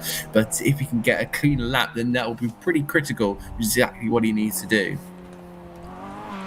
Indeed, as here is Michel Marie, who's in 3rd at the moment, 2 tenths away from Jack Mace. Of course, he was brought that time down a little bit to Tom Valentine. That gap now sits at 4 tenths between the top 2. What can Michel Marie do? Could he try and bring that gap down to Valentine and get ahead of Jack Mace? Of course, had a poor qualifying, but did make up for it in the race, and Michel Marie will be heading back into the pit lane. So never mind, no extra lap set by him, and I'd imagine that will be the qualifying grid heading into the second race, unless there's something here that Malachi Greenidge can do. Got to say, it's a surprise, seeing him 4 seconds off the pace. Yep, 35.0 for Valentine and a 39 for for Greenwich. So I'd imagine he's going to find something here on this final lap. Of course, he was on the front row in the opening race, in the opening qualifying here, Adam. So I'd imagine he's got a little bit more to give here, surely. Yeah, I think there's still a little bit of time left in the basket for him, so he's just got to try and extract that now. And it's, you know, as a sim racer, maybe just starting out, or he's maybe struggled a little bit, or maybe a bit inexperienced with the Masters, you know, that may be pretty difficult because you know, he's done plenty of GT3 racing, plenty of prototypes over the course of, you know, the last couple of years on iRacing. But when you kind of step back to very bog standard, very bog basic, you know, that's so difficult. And there you go, finally we have got our qualifying done and dusting, and Tom Ballantyne coming out on top once again. Yeah, indeed, another great lap there from Ballantyne to take pole by 0.4 of a second. Of course, we did see Malachi Greenwich jump up into P6, but he was only 0.3 away from jumping up into the top 4, where we saw Daniel Solon, who didn't look like he was quite up to grips with Charlotte Rover like he was with Lime Rock Park. So he starts down in 4th place for this one. So he's got a bit of work to do to work his way up the field. But then Jack Mace bouncing back very nicely from his retirement in the first race to qualify on the front row. If he can get the better of Ballantyne on the start, definitely an opportunity for him to try and jump up to take the win. Of course, being down on 12 points, he's around 13 away from the top. So with 8 races to go, it's definitely not impossible for him to work his way up. Of course, it is going to be Ballantyne on pole ahead of Jack May. Third place for Mitchell Murray and Daniel Solon in 4th on that second row. Then we have Fabian McKeon in P5, followed by Malachi Greenwich in the top 6. And then Adam, take us through the final part of the grid. Yeah, absolutely. Row 3, Fabian McEwen, and then Malachi Greenwich in row 3. Finally, in 7th, we have Baras Saticic. Alongside him is going to be Alexander Hughes on the 4th row of the grid, and Joel Purnell in the 242 on the lowly 5th row of the grid. He lines up pretty much dead last, and yeah, really interesting to see how this is going to go here, Nathan, because, you know, you're seeing the scenes here around Charlotte Motor Speedway absolutely looking lovely. I will kind of mention very quickly that there is a possibility of rain, not in this race, but with the forecast weather for some, there is possible rain in every single round. However, it's just randomly allocated, and away we go. Of course, a great start as well for Ballantyne as we got quickly back to action here in Charlotte's Roval for race 2 of the British University Sim Racing Series. And a great move there by Jack Mace to go around the outside into that first corner and make the leading move. Of course, Mitchell Murray as well, looking to try and get the better of Tom Ballantyne, who's had such a poor start in car 66, as you can see there. Daniel Solon on our screens in P4 at the moment, of course, started there. He's looking to try and work his way back up into the podium spots, but a very clean start from all, apart from whatever's happened to Barath Sathish and Alex Hughes, who have dropped down to P8 and P9, as Ballantyne looking to go back ahead of Jack Mace, and also Solon looking to go ahead of Mitchell Murray as well. But Ballantyne retakes a lead on the opening lap, and Daniel Solon looking to also take second away from Jack Mace. Oh, we see a bit of bump drafting there from Mitchell Murray. So Murray's going to now just try and draft on this one. Now we can see the NASCAR theme starting to imagine. Ballantyne's going to be thinking, what on earth is happening now on my right-hand side? And Daniel Solon tried that outside and he jumped over the curb there. But hopefully that hasn't shocked the suspension too much. But they'll exit their way out of the chicane. I wonder if Balish and Hughes have had an accident, because look, they're coming up to a lap here, and yeah, I think they've either missed the start or they've had an accident between each other. Indeed, not too sure what's happened to those two, but we look back at the top 7 who are all together here, as Daniel Solon a tad deep in the chicane and hops the curb ever so slightly. Of course, gives an opportunity to Jack Mace to make a move. And then we look a little bit further back, and here's Malachi Greenwich with Joel Purnell and Fabian McKeon behind. Of course, McKeon was on the podium in the first race, and now sits down in P6. He'll definitely be looking to go further ahead, as Jack Mace going for a dummy send on Daniel Solon, who's back up to 3rd, but he's made a slight mistake and gone a tad wide. But I think he's just about covered that one off. He does tap the grass slightly. Is there anything that Jack Mace could do as they head their way through? Not on this occasion. But he's all over the back of Solon, who looks like he's definitely a driver under pressure here. Of course, as we look back at the leaders, Ballantyne still has that lead ahead of Mitchell Murray, who goes quite wide heading in towards turn 7, and of course nearly been chopped up by Daniel Solon, who took that inside line and certainly lost a bit of time there, did Mitchell Murray. But once again, Jack Mace all on the back of Solon. Indeed. So we're now starting to see a little bit of separation between all of these guys. So they're still just trying to feel out the circuit at the minute. Again, that's the battle between Solon and Mace at the minute. I expected Mace to be a little bit higher up, but evidently he's starting to struggle on the home turf of Charlotte Motor Speedway. I think he's just potentially try to use the NASCAR style racing in the early stages, but just hasn't quite come off here. So that'll be a bit disappointing for him. But look at that Malachi Greenwich in the background there. He's potentially trying to get in on the action. We now see the helicopter camera showing the beautiful scenic way out here. I wonder if we've got a driver coming into back out onto the racetrack here, because I've just spotted, a couple of cars now coming out here. I think that's going to be Bathich, Sashis and Hughes. Yes, so Hughes comes back out on track. I don't, unless Barrett is there. Yep, there he is. He's just in front of Mitchell Murray at the moment, so that's going to cause a spot of bother for a few drivers, and of course has lost time. Have Mitchell Murray and Daniel Solon there slightly, so I don't think those two entering onto track helped there in that one. As of course Jack Mace has lost time to Solon, but has gained it back immediately as they head their way into turn 7. And of course, and looking further back, I'm not sure what's happened to Fabian McKean, but he's lost time now. He's 2.5 seconds back from Greenwich and around 4 seconds back off that main train as they make their way down towards the first of 2 chicanes on this circuit. First of all, it's turns 10, 11 and 12. And Mace all over the back of Daniel Solon, but no way through here. Not quite close enough to go for a send, but if he can get a good exit here, he can get some slipstream down towards the final couple of corners, and we'll see if there's any opportunity there. But it does seem like the gaps are starting to spread out slightly now here around Charlotte Roval, as we are 3 laps in now. And it's, of course, 15 minutes remaining. As always, a 20-minute race here. As I think that is, that's our 2 laps cars allowing one of the others through there. I believe that is going to be Fabian McKean who goes through on Hughes and Sahish. Of course, no. That's a spin for Hughes, and that's going to be a crash. Sorry, that's going to be McKean who has the spin, and Hughes heads into him as well. Oh dear me, a big shame for those two who are probably going to have to tow back to the pits. Yeah, and I believe you only get one fast repair as well, which you don't want to be using this early, because I think you have one. Correct me if I'm wrong here, but I think for the entire championship, and you really don't want to be using that all the way back all the way here at Heat 1, because if you get into a bit of contact in there, it could potentially be a championship defining defining moment. You don't want to be doing that at this point. The standings, just save it for the grand finals and as late as you possibly can, and then see if you can potentially salvage anything you possibly can. But for now, we're right on board here with Jack Mace, but the pack still being quite competitive here. We're still in close competition, so no one is out of this just yet.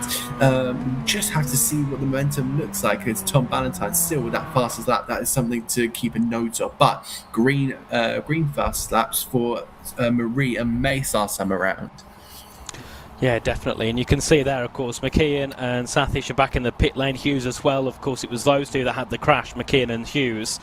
Of course, you're out of the race pretty much at this point. Yes, you can, of course, tow and get yourself back together and go back out, but it doesn't really matter anyway, whether it's a fast repair or a long pit stop. That's Marie into the wall, and collected as well is Daniel Solon. I think Jack Mace just about got away with it, but both Marie and Solon heading into contact. Of course, as we said earlier on, very easy to hit the barriers at the exit of the final chicane. I think Solon, no, he's not got away with it at all. He's going to have to tow back to the pit lane. Same as well for Mitchell Murray, and a slight mistake, a slight bump over the curb, and the cars behind you also get collected. So that now brings Malachi Greenwich into the podium spots and Jack Mace into a comfortable P2 here in this one. But disappointing there for both Marie and Solon. But with those two now getting into issues, it's not as bad for Fabian McKean now, because he's got a couple of cars who were with him who are a little bit further down the field too. Oh, it's going to be so heartbreaking for those guys. They were running really, really well, and it's unfortunately all unfolded into a disaster package, and it's taken 2 out of them as well. I think we've got the timing there of how long they've got left in the pits. Fabi McEwen will come out first ahead of Daniel Solon as well. So that'll be a little bit better for the Irishman. I think Mitchell Marie has gone past him as well. So yes, he has. We now keep on tabs here with Jack Mace, but he's not quite getting the best lap times here either. He's 0.3 of a second of Ballantyne last time around. Unless he can do something, Ballantyne's in for an absolute Sunday drive here at Charlotte Motor Speedway. Definitely, but I think there's somewhere. I think Ballantyne lost a bit of time because that gap shot down to around 1.5 seconds for a moment. It's gone back up, but it did shoot down, so I'm not sure if Ballantyne went wide anywhere and made a slight mistake, as we do see as well there. Greenwich I think he's quite happy in third at the moment. Of course, he knows he's not got the pace of the top 2, but he's comfortably ahead of Joel Purnell and those behind, and then I think Purnell, after the first race, will be very happy with P4 as it stands. And then you can, of course, see Daniel Solon in the pit lane, down in 8th at the moment. So whether he falls behind Alex Hughes, we'll see later on. But after being, one of those that you think could charge in that championship, or at least be the front runners for it, down in 8th after the, first 2 races is not where you want to be, especially when you're going to lose a good 12 points to Ballantyne. Yeah, indeed. You don't want to be losing those kind of, big championship points in these early stages. But of course, this is kind of all winding up to those grand finals, but we don't want to be talking about them too much, otherwise we don't want to overexcite our audience too quickly. But as you can see, the racing is still pretty good here, but again, Jack Mace will be falling into a little bit of no man's land. I don't think that's what he wants to do, because as a driver you want something there to chase, you want something in front of you, but when you're 3 seconds behind the race leader, he's a little bit quicker than you, he's got more experience than you, and it just kind of it all kind of goes in their favor. You really struggle to kind of focus up and find a moment to try and chase as well. So it's going to be such a difficult task for him, but if he could just kind of just manage to nail absolutely everything around the circuit, I think he's going to be good as gold. Oh yeah, definitely, and I think we're going to see a lot of drivers ramp up the pace, especially I'd say maybe even by the time we get to our next event next week, a lot of them are going to be even quicker, and it's just lots of practice in the cockpit for these drivers. Of course, as we know, there's a few that 4.5k, 5k iRate. You've played the game a long time, but some of those that are a little bit further down, like Joel Parnell and Fabian McKee and Alex Hughes, who are a bit lower down on the iRate, and you'd imagine they've probably not been here as long, so it gives them some chance to get some experience there. But also, if they have been here a while and they're just struggling to work their iRating up, the more driving you get in the car, the better you will get. So great experience for these guys as well. And of course, even though we do see drivers with higher iRatings, doesn't always mean they've been in a competitive scene like this. And of course, ahead of the grand finals in a few weeks' time in April, you're on a stage in front of a lot of people. That's going to be scary. It is. Hopefully none of these guys get stage fright. At least they're doing these 3 heats in the comfort of their own bedroom. So no pressure on their shoulders. Just until you get to that kind of that room full of people, and then it's going to be a lot of pressure on the shoulders. They'll probably be weighed down there, but. Looking at this little tussle here, I think Daniel Solon is going to be just trying to keep on tabs here with, I think that's going to be, that's the 67 of Malachi Greenwich. So this is, that's a lapping for Daniel Solon there, but as we've seen before, he's our cam car, so he will give us a face cam, but I think for him there's not really any reason to, because he's running down in 7th. He's not had the best times, involved in an accident earlier on in the race, and when you've got very little to fight for, it's very, very difficult to kind of stay motivated. But they'll use this as a test session. I think the best way to go about this one is to just use it as a test session, just see what the car is capable of, and then maybe try to find that momentum of your learnings, and then use that for the final race of this heat in VIR. Yeah, indeed. Indeed, of course. Heading now into the final 7 minutes of this race, it's still a 4.5 second lead now for Tom Ballantyne, who, without mistake, should be very comfortable to continue this one on. And then, of course, Malachi Greenwich in third. He's 5 seconds back behind Jack Mace. So you'd imagine the top three at the moment are quite comfortable where they are. They just, I mean, they don't even have to push as hard now because they know they've got such a gap back to Purnell and those behind. They can just get to the end. If that means maybe losing a couple of tenths on some of the corners where they could, you know, hit a wall or maybe go wide, do so. You've got the time to, you know, you're able to do that because you're not under pressure from cars behind. As we make our way through, and Daniel Solon has overtaken Malachi Greenwich, but of course he is a lapped car, so it doesn't really matter what he does. At this point he's still in 7th place, so he still gets points. And you said as well, Adam, about drivers, you know, maybe not having the motivation to continue on, but I think the one thing they've got to remember is even if you're down in 9th and you're 4 laps down like Alex Hughes is, you're still taking 12 points. That's still, you know, a decent chunk, which maybe at the end of the season could award you a position or two.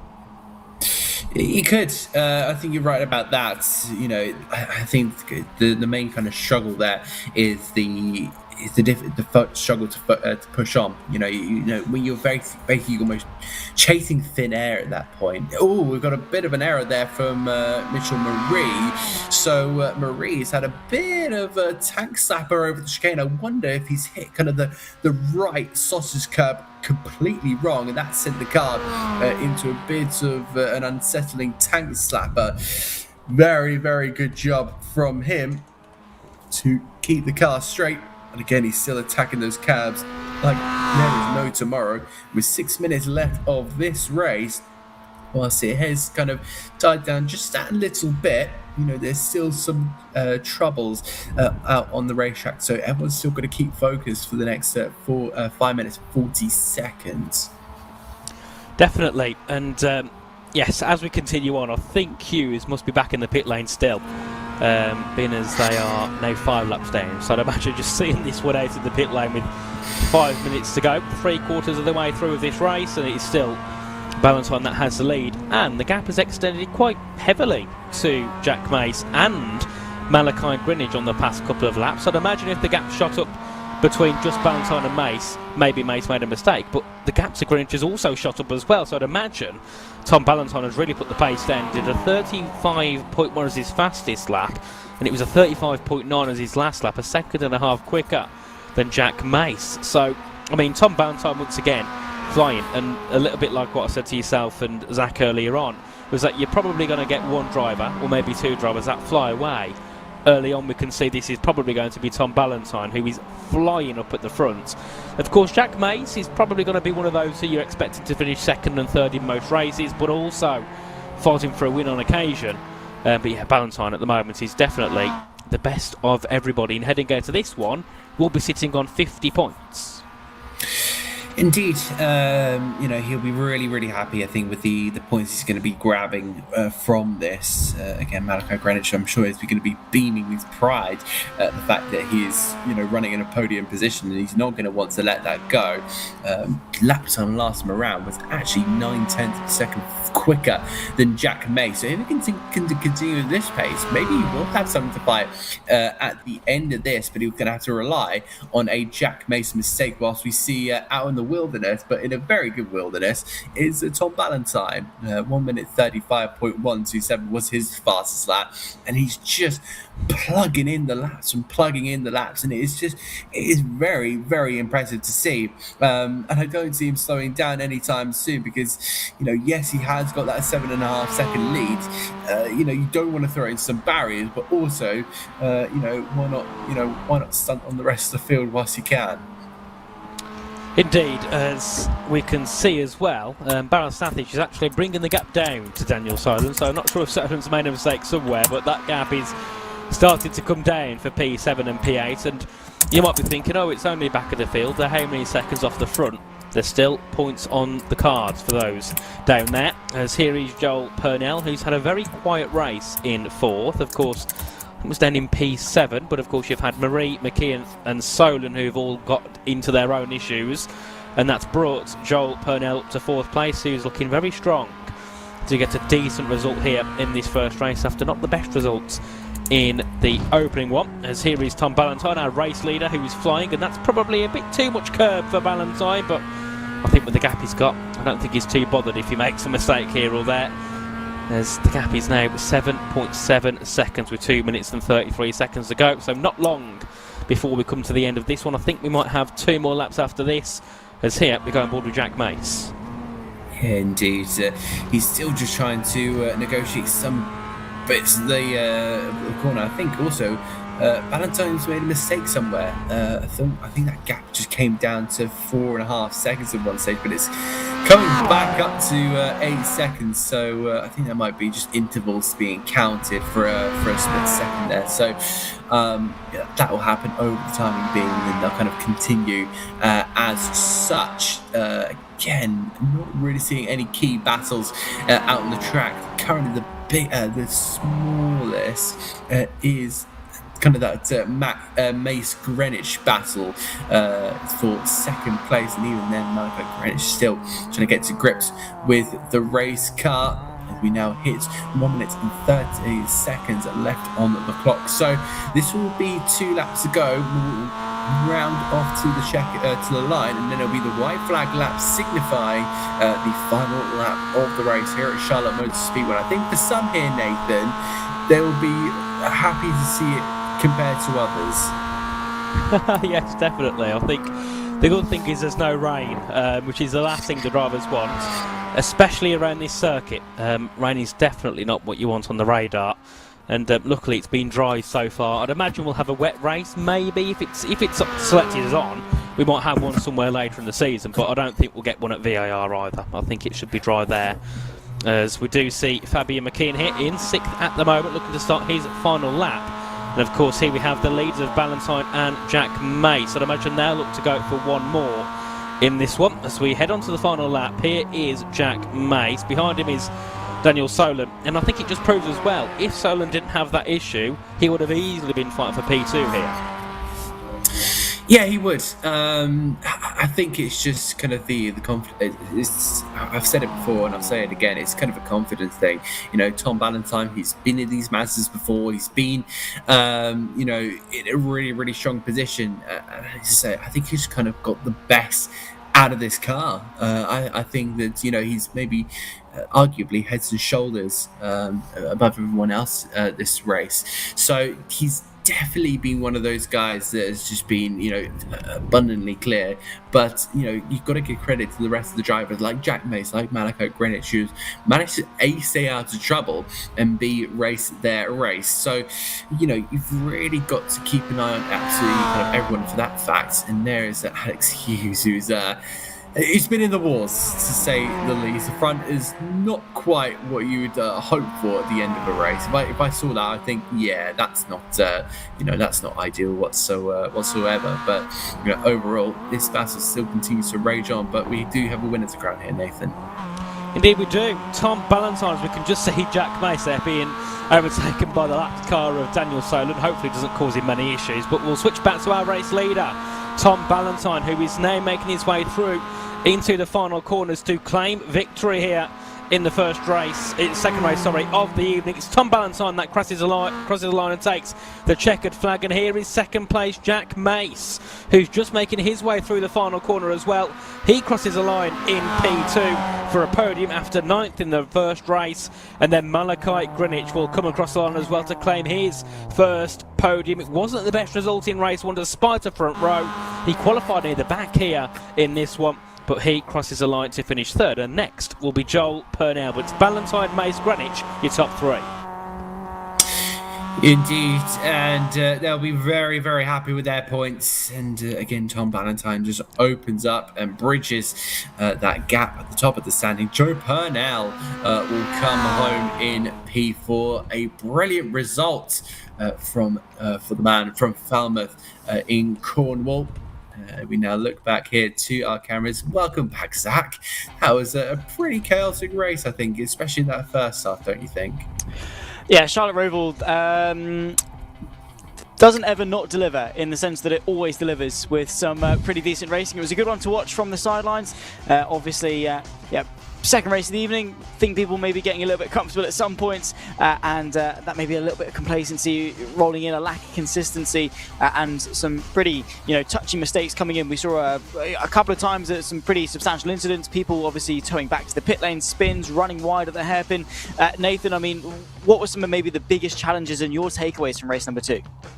I mean, I think it was the track itself. We saw so many drivers just really not look comfortable there. And I think the biggest point was the exit at turn 17 there, out of the chicane. Of course, you hop over that blue curb, you touch it at the slightly wrong angle, even if you don't mean to do it and you do it by accident, you're straight into the barriers. And we saw that, of course, for Mitchell Murray, collected Daniel Solon. But I think, as you said, Zach, drivers looking a little bit more comfortable now heading into this one, especially Jack Mace, who after the mistake in the first race has really recouped himself and now sits P2 after the second, and I'd imagine heading into race 3 at VIR, he'll be back up there again. 100%. I'm sure we've got all of those questions to be answered. Adam, of course, in the early phases of the race, Ballantyne definitely under a lot of pressure. Maybe some lessons that Ballantyne and the rest of the field can take away from Charlotte? I think it's just kind of know your limits on some of the trace on the track there. I think for sure a lot of the drivers really suffered the consequences of Charlotte Motorsport. We're just seeing 2 accidents there, one of them being Mitchell Murray and the other one I think being Alex Hughes. So that was really unfortunate for them. I think they'll just take that on the chin and kind of roll into the next round. But they'll try and just minimise those for VIR. But again, we'll have a big old conversation about that. But that's not an easy circuit whatsoever in itself. Yeah, Charlotte always is very punishing, and coming into this, Nathan, we were talking about those anti-cut curbs, the MX-5 cups, relatively soft suspension, obviously a little bit stiffer than maybe what you'd expect with the road going stuff, but definitely feeling quite bouncy around the anti-cut curbs of Charlotte, and I think the drivers absolutely paying the price for that over the duration of the 20 minutes, which in an MX-5 race. When you load into iRacing, you're doing maximum 12 minutes. 20 minutes can feel quite long, especially if you're running by yourself. And I think maybe that could be part of the attributing factor as to why we saw so many mistakes.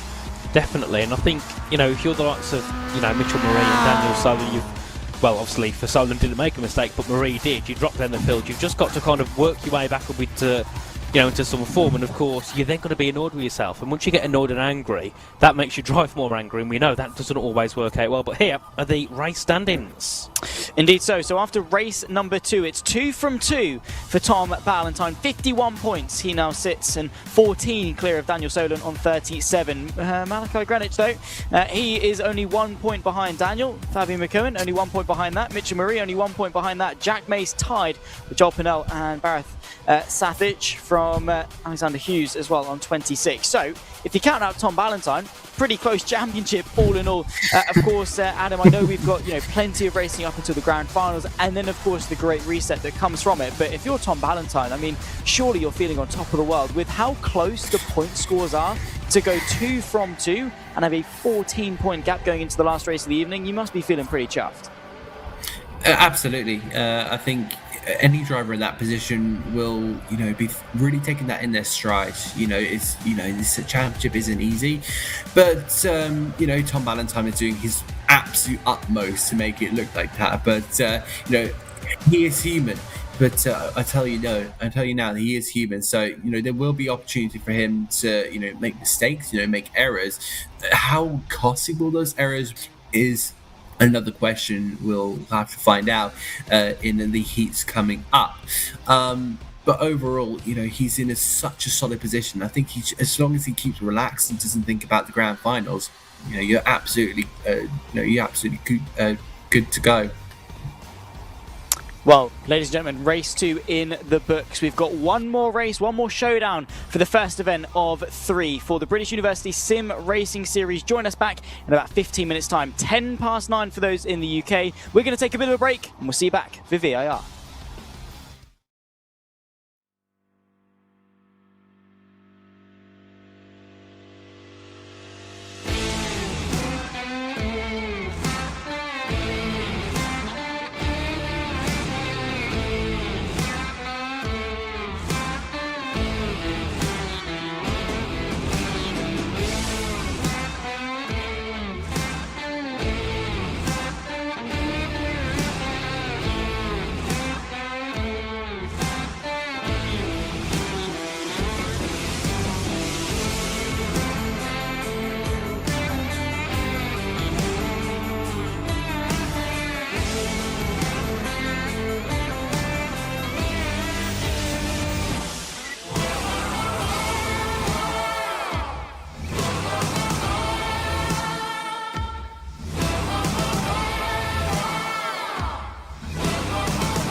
Welcome back, ladies and gentlemen, to the third and final race of the evening for the first event of the British University Sim Racing Series. My name is Zach Sweeney, Nathan Richards and Adam Reed alongside me in the broadcast booth, bringing you all of the action. And well, let's reminisce a little bit off the back of what we just saw in race number 2. For those of you that are now just joining us, of course, Charlotte was pretty intense, Adam. Let's put it that way. A lot of carnage, a lot of chaos, but one bit of continuity we had was Tom Ballantyne at the top.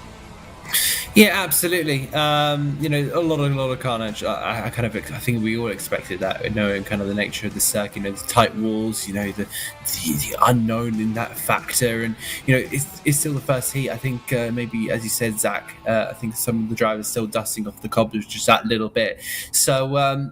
You know, I think some of the drivers, can walk away from that round being pretty happy, but some will be a tad disappointed. I think Tom Ballantyne is doing, you know, a sterling job. You know, he's been up at the top end. He's done exactly what he needs to do. He ticks off all the boxes. And then looking towards VIR, I'm intrigued to see how our drivers will approach this third and final race of this heat.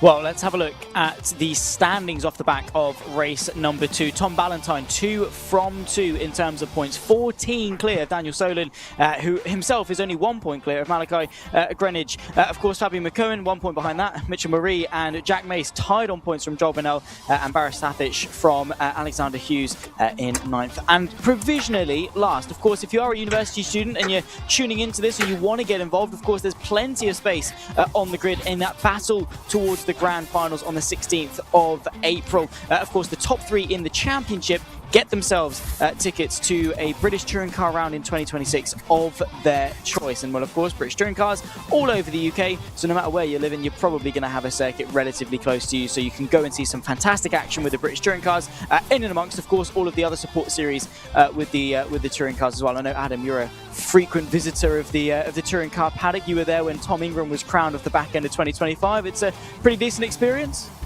Oh, it's absolutely amazing. Yeah, you know, it's really cool. I think a lot of the drivers in here would absolutely love to go through around, and also, you know, you got the Porsche Carrera Cup. You know, that's really fun on iRacing. You got Porsche Sprints as well, and even the British F4 Championship. So if you like a little bit of single seaters, you can also go and keep an eye on their calendar and see where they're going in ties to the British Touring Car Championship. But overall, yeah, an incredible day out for anybody. Yeah, absolutely. Touring car racing is some of the best, but also is MX-5s, especially in the virtual world. We've ticked off Lime Rock, we've ticked off Charlotte. Now one more to go at the Virginia International Raceway. Nathan, mini Nürburgring coming up. What do you make of it? Oh, it's I mean, I like the track, but I don't like driving it. Oh, it's a horrible track to drive. It's so difficult, especially on the North courses where you've got, you know, so many snake sections up the hill as you make your way out of turn 5. It's a tricky one. But a little bit different to what we saw with Charlotte and Lime Rock. So yet again, it's another challenge for the drivers. It's not like there's much you can take from the first 2 races. And then, of course, the main thing when it comes to Masters at VIR, and I know this very well, out of the final corner, down to turn 1, that straight is humongous. The time you can gain there, you can gain 5 or 6 tenths easily. So that's a key point to watch. Down to turn 1, who could be looking to make moves, because it's going to be a big place to make some overtaking. So definitely keep an eye down to turn 1. And then I think the only issue we have with racing here is the final part of the lap. It's so difficult to ever, you know, pose up a move, just because how tight parts of the track are. So you've kind of got to sit behind your opponent in the final sector, then boot it down towards turn 1. And of course with Virginia as well, I mean, the track map there looks pretty complex, looks pretty technical. Yeah.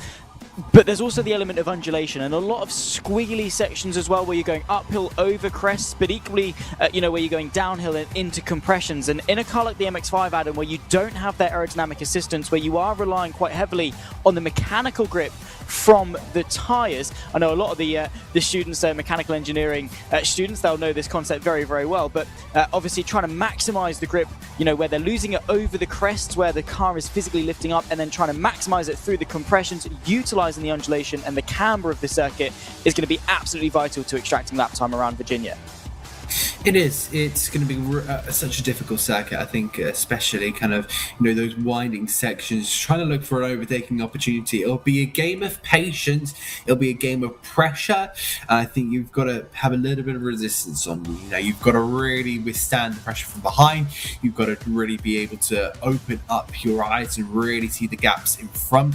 So this is going to be one of those, could really go two different ways. It could be either a really entertaining race with drivers being pickpocketed left, right and centre, or it could be one of those that maybe is not quite for drivers' favourites. Maybe just, they do struggle just that little bit. Remember, this track is also going to be part of the grand final. So when we do arrive in front of that Nottingham stage, I think these drivers are going to have a bit of experience of this, and I'm sure we'll throw back to this race, especially going into that. Yeah, it's going to be a big challenge. The final race of the evening then around the mini Nürburgring that is the Virginia International Raceway on the North Course. For the final time today, I'm going to jump out of the commentary box. Adam, Nathan, take it away. Indeed, right. One more, Adam. One more to go after a long evening. I think, heading into this, what are you thinking of VIR? I mean, if you was on the car now, would you be excited or not? Because I certainly wouldn't, just because I can't drive the track. I'm so slow here. I'm like 4 seconds off everybody. It's definitely technical. It kind of depends on, you yourself as the driver, because it might be that for some, it's maybe more in their favour. These are tiny little cars. It's not like we're using Porsche Cups or GT3 cars. We're using some tiny little Mazda MX-5, which you can probably buy off eBay for about 15 to 20,000 pounds, and modify it to become an absolute bullet of a race car. So we now have a look in towards this new section. This is a section. Well, I've covered events here at VIR. However, I haven't done this bit, which is going to be so intriguing for me, because that cut onto that short section looks so incredibly strange.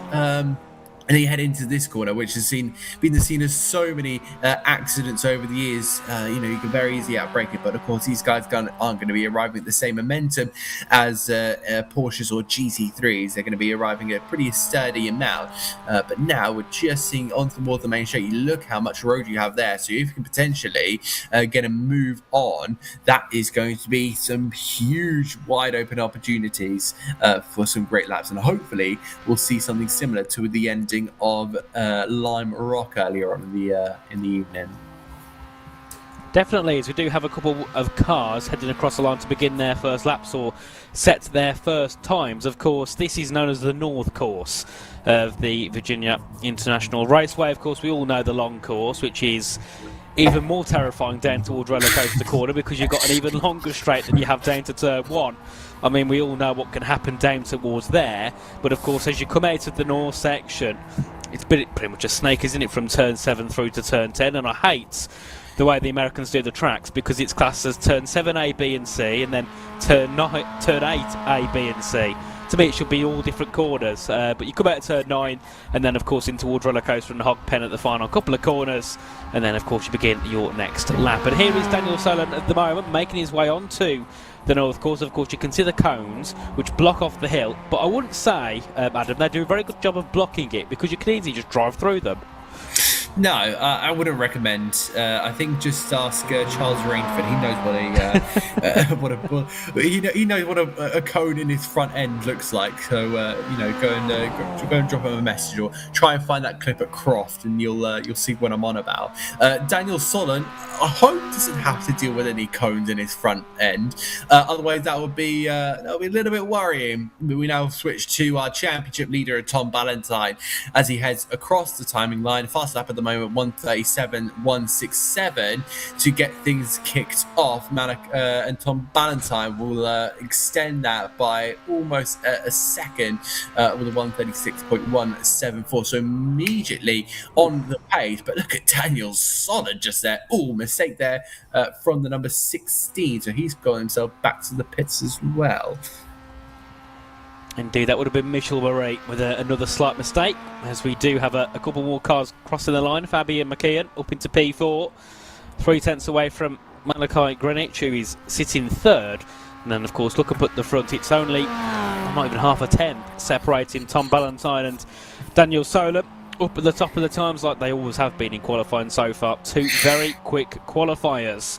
As we'll see what Malachi Greenwich can do. Of course, we saw him on the front row in the opening race.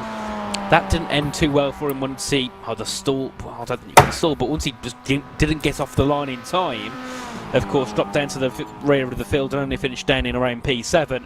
And then, of course, raced to be qualified near the back, but ended up near the front. So maybe he needs a bad qualifying to do well. I don't know what it is for Malachi Greenwich, but definitely needs to find a bit of consistency, I think, in both the qualifying and the race here. So we'll see what he can do. He's a second off at the moment, but definitely a lot of time to gain on a 1:37.167. So we'll see what car 6.7 can do to improve. I was waiting for you to potentially throw that in, and I just covered my entire only because face. only because you had a 1.67 on the board. I'm not actually into the 6.7 joke. I hate it. Don't worry, I'm with you on that one. So we'll try and say as little of those two numbers combined as possible, or we'll just have to add an "and" in between. Whoopsie daisies! That's the number 12 going around and around and around. That's going to be Alexander Hughes. So big unfortunate moment for him, and a trip across the grass, I think, there for Mitchell Marie. So yeah, a couple of drivers already finding a couple issues around this Virginia International Speedway North layout, but it's all about just trying to keep it up to a bit of speed here. Some drivers are already onto their third laps, including Greenwich here, so he's got a little bit of work to do. Less than 4 minutes remaining in the session, and I think I just want to kind of point this out, Nathan, that we as commentators and them as drivers have been in here for quite the while. We started this at 7 o'clock in the evening. It's now just about to become 9:30 here in the UK. So these drivers have been sitting in front of a computer screen for a very, very long time, and it does something to your eyes, it does something to your brain, and especially focusing up. These guys are going to be a little bit tired here as well. They're going to be a little bit fatigued as well. So yeah, expect mistakes to happen in the race coming up. I mean, those who've done endurance racing for a long time would be fine, but if you're new to endurance, well, it's not endurance, but you might as well be. You've been sitting in front of your screen for 3 hours. I mean, if it was my nan, she'd be saying I'm going to get square eyes by sitting in front of a computer for 3 hours. But no, these drivers are doing a great job at the moment to set some competitive laps on the board. But as you said, some of those that do short races, they might be a little bit tired out by now, as Mitchell Marie, a big slide through into the final couple of corners. But of course, that's what you expect around the final couple of corners here at the Hog Pen in the MX-5. So we'll see what Mitchell Marie can do to get his session started here. Hasn't got a lap time on the board just yet, has Mitchell. And we'll see where that puts him. Only P4. He's around 1.1 seconds off there is Mitchell Marie. And next we will have Alex Hughes, I believe. So we'll see what he could do. Of course, ninth in the standings, down at the bottom, needs to find something here. And it's a 1:39.819. Yeah, indeed. Not the worst, but not the best. Well, I say not the worst. He's currently slowest of everyone on the track here, but I think we've still got somebody missing out there as well, because we're currently sitting at 8 cars when we started tonight's broadcast with 9. Having a look from the entries, Roman Sullivan hasn't made it, so I'm sure he's got personal things to do compared to sitting in front of a sim rig for almost 3 hours on end. I'm just trying to see if we're potentially missing anyone. I think that's qualifying wrapped up. Tom Ballantyne, 3 out of 3 for the number 66, unless, well, it looks like we've got the number 51 out there, Bash Sashish. So we'll have to see if he can get anything done, but he doesn't have a lot of time here. 1 minute and 20 seconds left on the clock for him. And we'll see if Sashish can get a lap time in. I'm not sure if it'll be an amazing one, but it'll be one nonetheless. I think at this point, a lap time's a lap time, and if you have to leave it till the final laps, then do so. Being as he hasn't set any time yet, and he's still on lap 0.3 and says here, I'd imagine that he's run into an issue somewhere and maybe hasn't got going in this one. Yeah, that will probably be the reason why. But we'll have to see if he can potentially get anything done on this part here around the final corner. I wonder if this is going to be, I think, the start of the lap here. 30 seconds left to go. We'll keep an eye on that ranking board on the left-hand side. On the left-hand side, I should say. He'll go overtime and beat. And that will be the start of the lap. And when that 10 minutes hits, it will just stop. The session will just stop, and wherever he is, he'll get transported back to the garage, and then that will be pretty much it. So at this moment in time, Sashish will be starting 9th at last, which will not be ideal, and he'll be alone on the 5th row of the grid. And there you go. Indeed, so there we have it. I mean, heading out of this one, Ballantyne, what a surprise, he's on pole. Again. Yeah, I think that's just kind of showing somebody with experience and somebody who's jumping in for this for the first time. So, we're kind of using these heats here, Nathan, as kind of build-up rounds, I'd say. We've got a grand final where everything kind of resets, but I think that just kind of shows that this grand final are going to be a little bit more competitive. So I think that we'll have to see all of the, just kind of see if we can get anything to going up. As I was saying at the start of the broadcast, I'll be really interested to see what the progression is like for all of these drivers once we get into Nottingham, and we'll see how they all turn out. Indeed, and we have about a minute and a half until we get underway for the final race of the evening, and of course heading into this one, Adam, let's have a look at the starting grid. Indeed, Tom Ballantyne will be on pole position alongside Daniel Solon, who will be on the who will be joining alongside Malachi Greenwich in P3, followed by Mitchell Marie. Then we have Fabian McEwen, the Irishman, who'll be alongside Jack Mace, who lines up in P6. Then we see the second page of drivers here. They will start at the looks like we won't get the second page. There we go. Joe Purnell will line up on the fourth row of the grid. Alexander Hughes will be in P8 with Banasatish, who wasn't able to get a lap time. He will be there, and already, Nathan, we're off. Well, that started quickly. Takes away, Adam. That work came out a bit out of nowhere. It did. On towards this next sequence of corners, and already in these early stages, Tom Ballantyne has said, "See you later. I'm heading off." Contact between the two in front, Malachi Greenwich and Mitchell Marie going door to door. So they're going to be trading paint in the first lap of this one.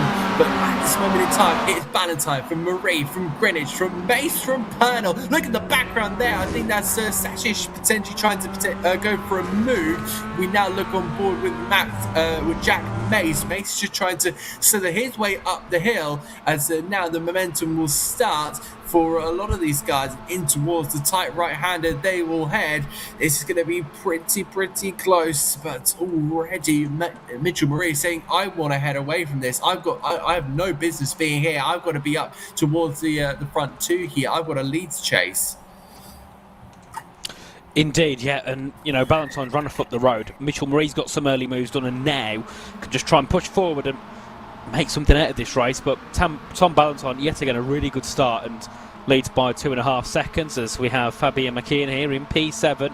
Of course, a podium in the first race, but hasn't gone well since for him, and now sits down in 7th place, as we can see potential move down towards the first corner, as Malachi Greenwich looking to go back ahead of Mitchell Marie, but hasn't quite got the run through into the first corner, but could try and get a decent exit now towards turns 2 and 3 and make a move here into the left-hander lane. Goes, of course, a double left-hander here. And is there any move on the cards for Greenwich? No, not now, unless he can go for a bit of an under move in towards turn 4. But he decides just to back off for now. So make the way through turn 3.5. Spin there for Purnell, who's gone round and I think got tapped by Daniel Solon. Yeah, massively unfortunate for him there, and that is now going to find Purnell in a bit of no man's land. That's going to be really unfortunate. I won't throw a joke in from a completely different league that I'm currently with, but we now see Fabian McEwen. He wants to try and get up into 5th place and add a couple more points to his tallies. for the man from Ireland. In towards the tight right-hander, down in towards, I believe, towards his turn 10 here. Grass there for Mitchell Marie there. He's gone right off now and handed one place over to Greenwich, the other to Jack Mace. And Mace is also going to go off as well in sympathy. Yeah, indeed, and a couple of cars running into issues early on here. Of course, Alex Hughes not got off to the best start again, but as we said, drivers do need to just still get a little bit more comfortable with racing, and if you're a little bit new to the scene, of course, it's going to take some time. We expect that anyway. As here we do see Jack Mace closing in on the back of Daniel Solon into turn 1, who looks to have some damage on that car. He could have damage, but there could also be a netcode issue and he might not. But we'll stay on the safe side of he does have damage, does Daniel Solon. Of course, behind him you've got the battle between Mikian and Baras Sathish, who both of them are looking to try and just get a little bit higher up on in the order in race 3. Of course, we're coming to the end of the third of the way through the championship. Of course, we've got 2 more weeks of racing after this here before we head to Nottingham. Of course, the drivers will be at home, but we'll be there live from Confetti X as we head to the final, the grand finals in April. So, heading to the end of the first evening here, Adam, of course we've still got 15 minutes to go, but you'd imagine that Tom Ballantyne at the moment would be rather pleased with how it's going. And I think the only issue that I know Ballantyne will get it, because everybody does, overconfidence. Now that's what you don't want heading into next week. Oh, I can win this easily because we've got us how much of a gap. You don't want to get yourself in that situation, because maybe you're not going to prepare as much because you think, oh, I'll have this in the bag. No, I don't think Tom Ballantyne is going to be sitting there with a bunch of party lights around him with his shades on. So he's still going to be in full focus mode. But Malachi Greenwich is going to just try and hold on. Oh, accident there. Fabian McEwen, unfortunately. We'll get back to that in just a moment. I'm sure we'll get a replay of the brilliant broadcasters that are currently in Nottingham right now. Mitchell Marie is going to try that outside line onto the brakes. He goes, turning his way in towards the horseshoe. Can he get an exit here on Malachi Greenwich? I think Greenwich will not be someone who will want to, just take this line down. He'll defend with everything that he's possibly got, because this is a big result for someone who started pretty quietly all the way back at Lime Rock. Yeah, definitely, and I think heading down to the final race with a really poor start, as you said, for Greenwich, I think he'll be coming here now looking to get another podium to prove that he has got the pace to be fighting up at the front, which I think he's proven already in this race. Only 6 minutes in.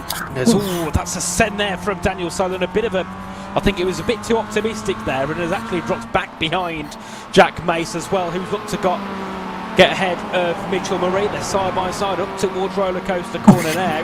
Who's going to be ahead by the time they head onto the brakes? It will be Jack Mace. But as I was saying there, Solon was a little bit too late on the brakes, nearly took Mitchell Marie with him off circuit, and Jack Mace was there to get through. And now into P3 once again for car number 7, as of course, because of what's happened there, they've brought up a little bit of a bigger gap now to Malachi Greenwich of 2.5. So for second place, you're looking to be quite done and dusted, but a little bit wide there for Jack Mace, and Mitchell Marie can get back on the attack.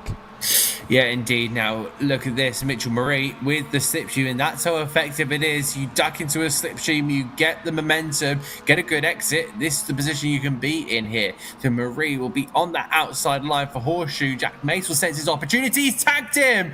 Oh, no. And Mitchell Marie will probably feel a bit aggrieved by that. And that is going to be him having to start from pretty much down in 5th there, because it looks like Barish has gone through as well from the back of the grid as well. So that's been a pretty underrated drive. Well, for sure one that's gone under the radar, but Mitchell Marie will be absolutely flared up after that one. Hopefully he's he can get back in the zone here and not going to be throwing a bunch of explosives around his bedroom. We now look to what's going to be a replay. He's just up the inside, a little bit of tetchy turning there from Marie. I'm not going to lay the blame at anyone's door here, Nathan, but I think that Marie will feel a little bit aggrieved by that.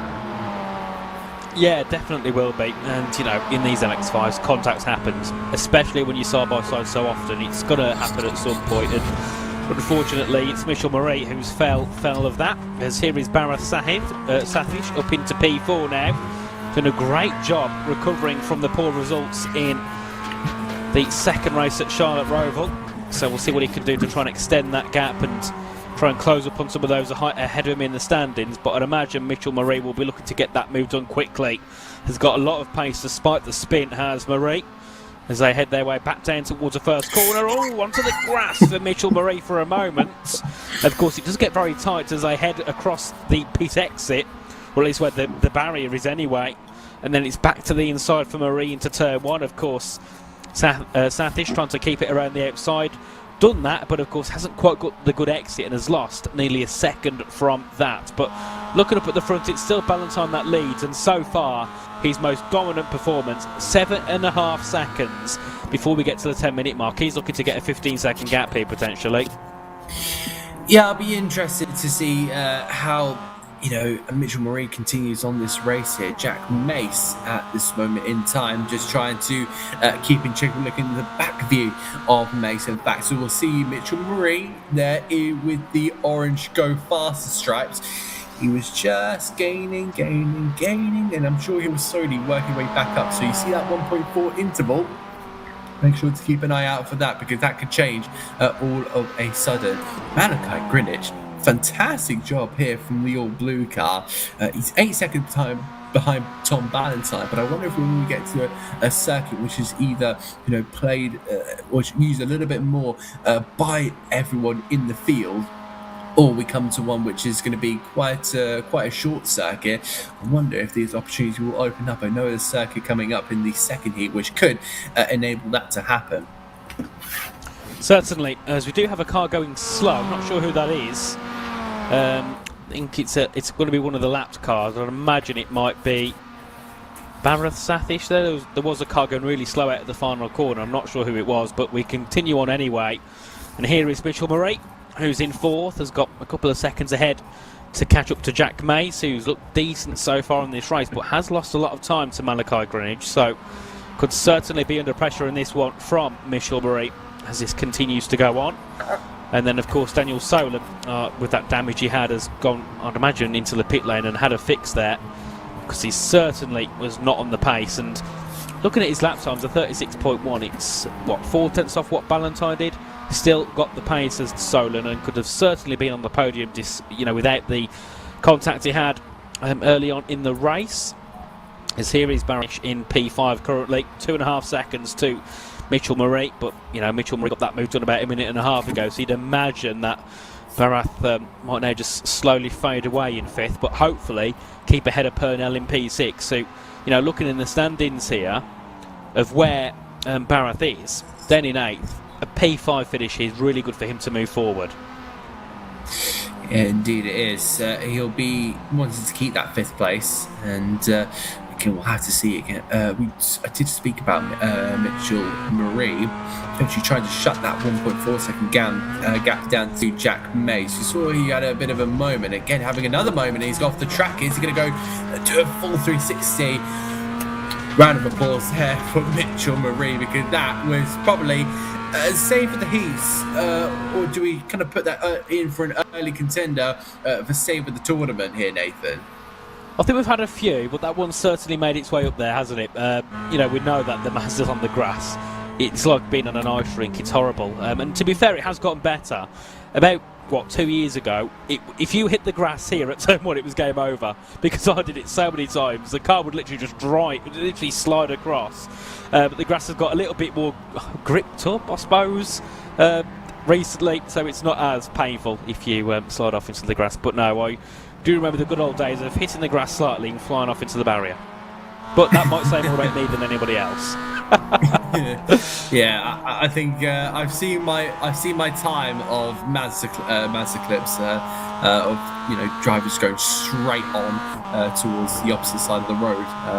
We won't mention that kind of circuit because it's not on here, but what we will mention is probably Mitchell Murray and Sathish, because again they're getting pretty close between each other. I think Mitchell Murray is either worked his socks off too much to the point where he's over pushing and falling back into the clutches of Sashish. But for sure, with 7 minutes to go, there is a big podium spot on the line. One of them is going to be going to Tom Ballantyne here. The other one's going to be going to Malachi Gricic if he's not going to throw away anything, which is, well, of course, there is a commentator's curse, but luckily I've got some wood here. Touch wood. So Jack Mace is going to be the one deciding who's going to get that podium. Yeah, definitely. It's going to be an interesting battle for third, fourth and fifth, I'd imagine. And, you know, another mistake for Mitchell Murray, and Barath Sathish is right there again. And like I said earlier, being so far down in the standings after 2 races, you need a good result to bounce back up and try and bring that gap down, or even make a couple of positions yourself in the standings heading out of race 3. As we make our way back through towards the opening first sector here. 6 minutes to go in this one, and Tom Ballantyne is flying. Really, really good is he, with a 9-second gap to second place. And then I think you can show how good that Malachi Greenwich is, because he's got another 8 seconds back to Jack Mace. So the top 2 are flying, and I think heading into the next couple of weeks we have an idea of who might be at the top of the bookies list.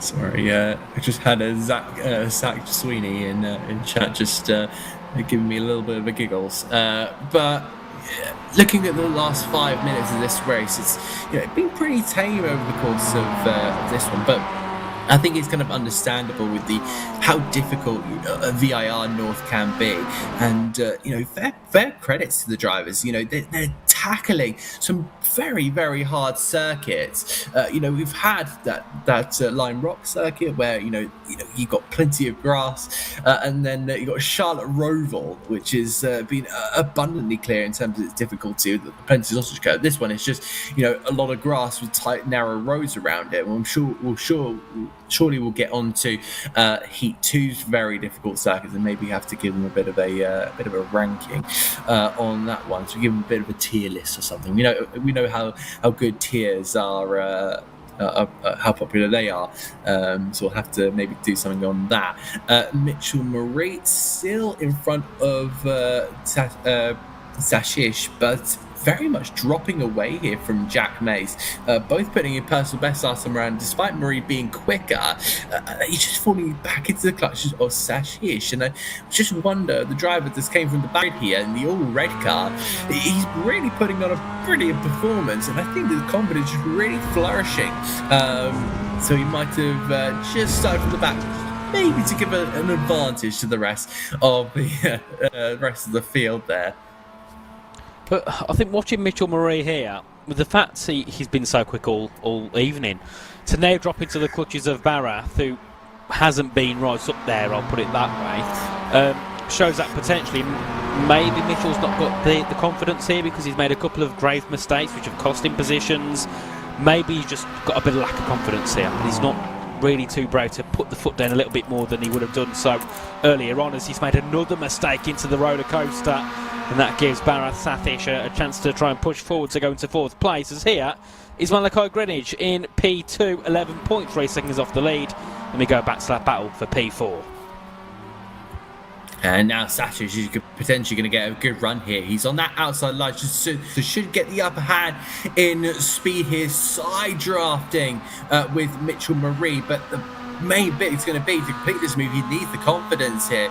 We now switch to Joe Purnell. Will we see Sashish getting that car in towards P4? No, we don't. Marie stays strong on the defence here.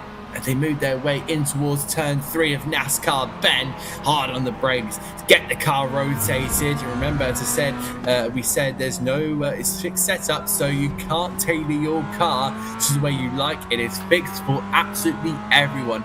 No changes to the brake bias either. You are what you get. It is you, your vehicle, as I say, you as a driver and your race vehicle. So with 2 minutes and 30 seconds left to go, this is the hottest battle on the track. Indeed it is, between Mitchell Murray and Barath Sathish. I'm hoping there's no...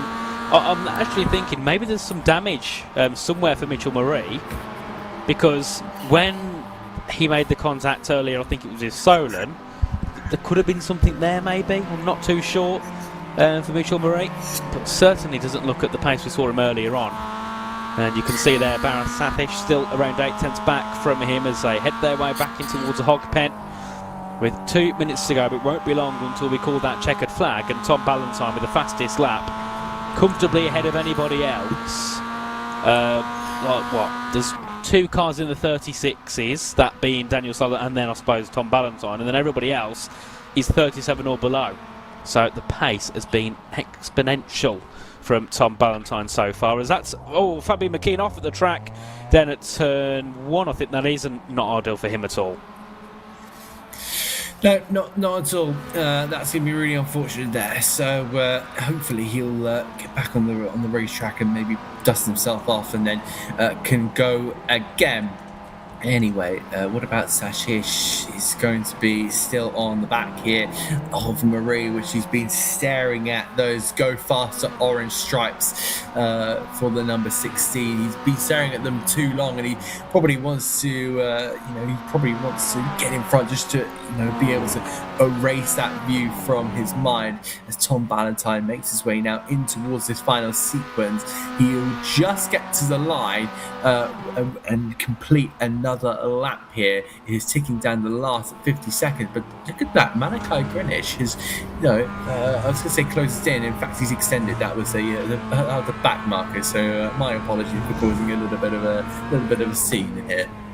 Indeed, and imagine now we head on to the final lap because there's only 31 seconds to go as Tom Ballantyne crosses the line to begin the white flag lap here. And is there still any twist in the tail between Mitchell Murray and Bareth Sathish? We'll see shortly, because this battle is still raging on here between 4th and 5th. Because that's Jack Mace. What's happened to Jack Mace? Has he run out of fuel?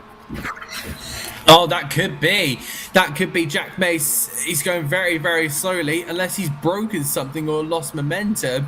That is going to be absolutely awful for the man who was once on the podium and in towards Horseshoe. This could be all sorts of troublesome for Jack Mace. I think it's a mistake. I think a little bit of maybe a bit of an overreaction there on the field, because he's still continuing at a solid pace now on the exit of Horseshoe. So I think he's maybe just dropped it on the exit of Hogpen, and then we'll have to see if he can potentially make a place up here, because he knows how quick he is. But he's now got Sashish and place him up into 4th place, one step away from a podium, bearing in mind, we said it before, from the back of the grid. Indeed, and now Mitchell Murray is in the podium spots, but Jack Mace will not be happy with what happened last lap, so he'll be going to try and go back in towards P4 as Bareth Sathish there making a send on Mitchell Murray, but a couple of corners to go for our race leader Tom Ballantyne now heading out the final corner. Yeah, indeed, and again following this group up the hill here, but we've got a winner to crown. You've seen on the track map, Tom Ballantyne has taken the flag and won here at VIR. Another win. It's 3 for 3. But who's going to get the 3 of this battle?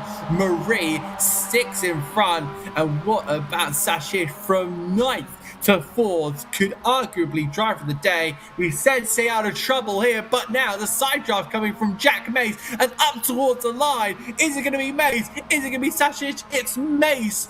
No, it's Sashish. It's Sashish from P4 right at the death of that. Unbelievable stuff. Probably my driver of race 3 here, Nathan. Oh, what a race there from Bareth Sathish up to P4, and did a great job of holding back Jack Mace, Mitchell Murray. Wouldn't say they're quite victory donuts finishing on the podium and holding on to it, but I think we'll be quite happy with that result, to see Alex Hughes not being his best evening, but he's ahead of Daniel Solon and ahead of Fabian McKeon. So P7, a result is a result, and at least he's going to get some extra points on the board.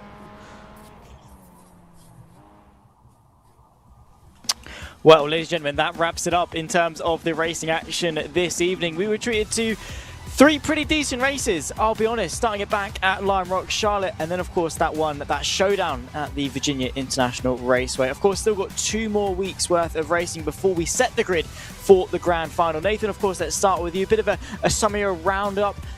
Did round number 1 of the British University Sim Racing Series give what we expected? Were there any surprises, any standout drives? I mean, obviously, Ballantyne is pretty much the obvious one, surely.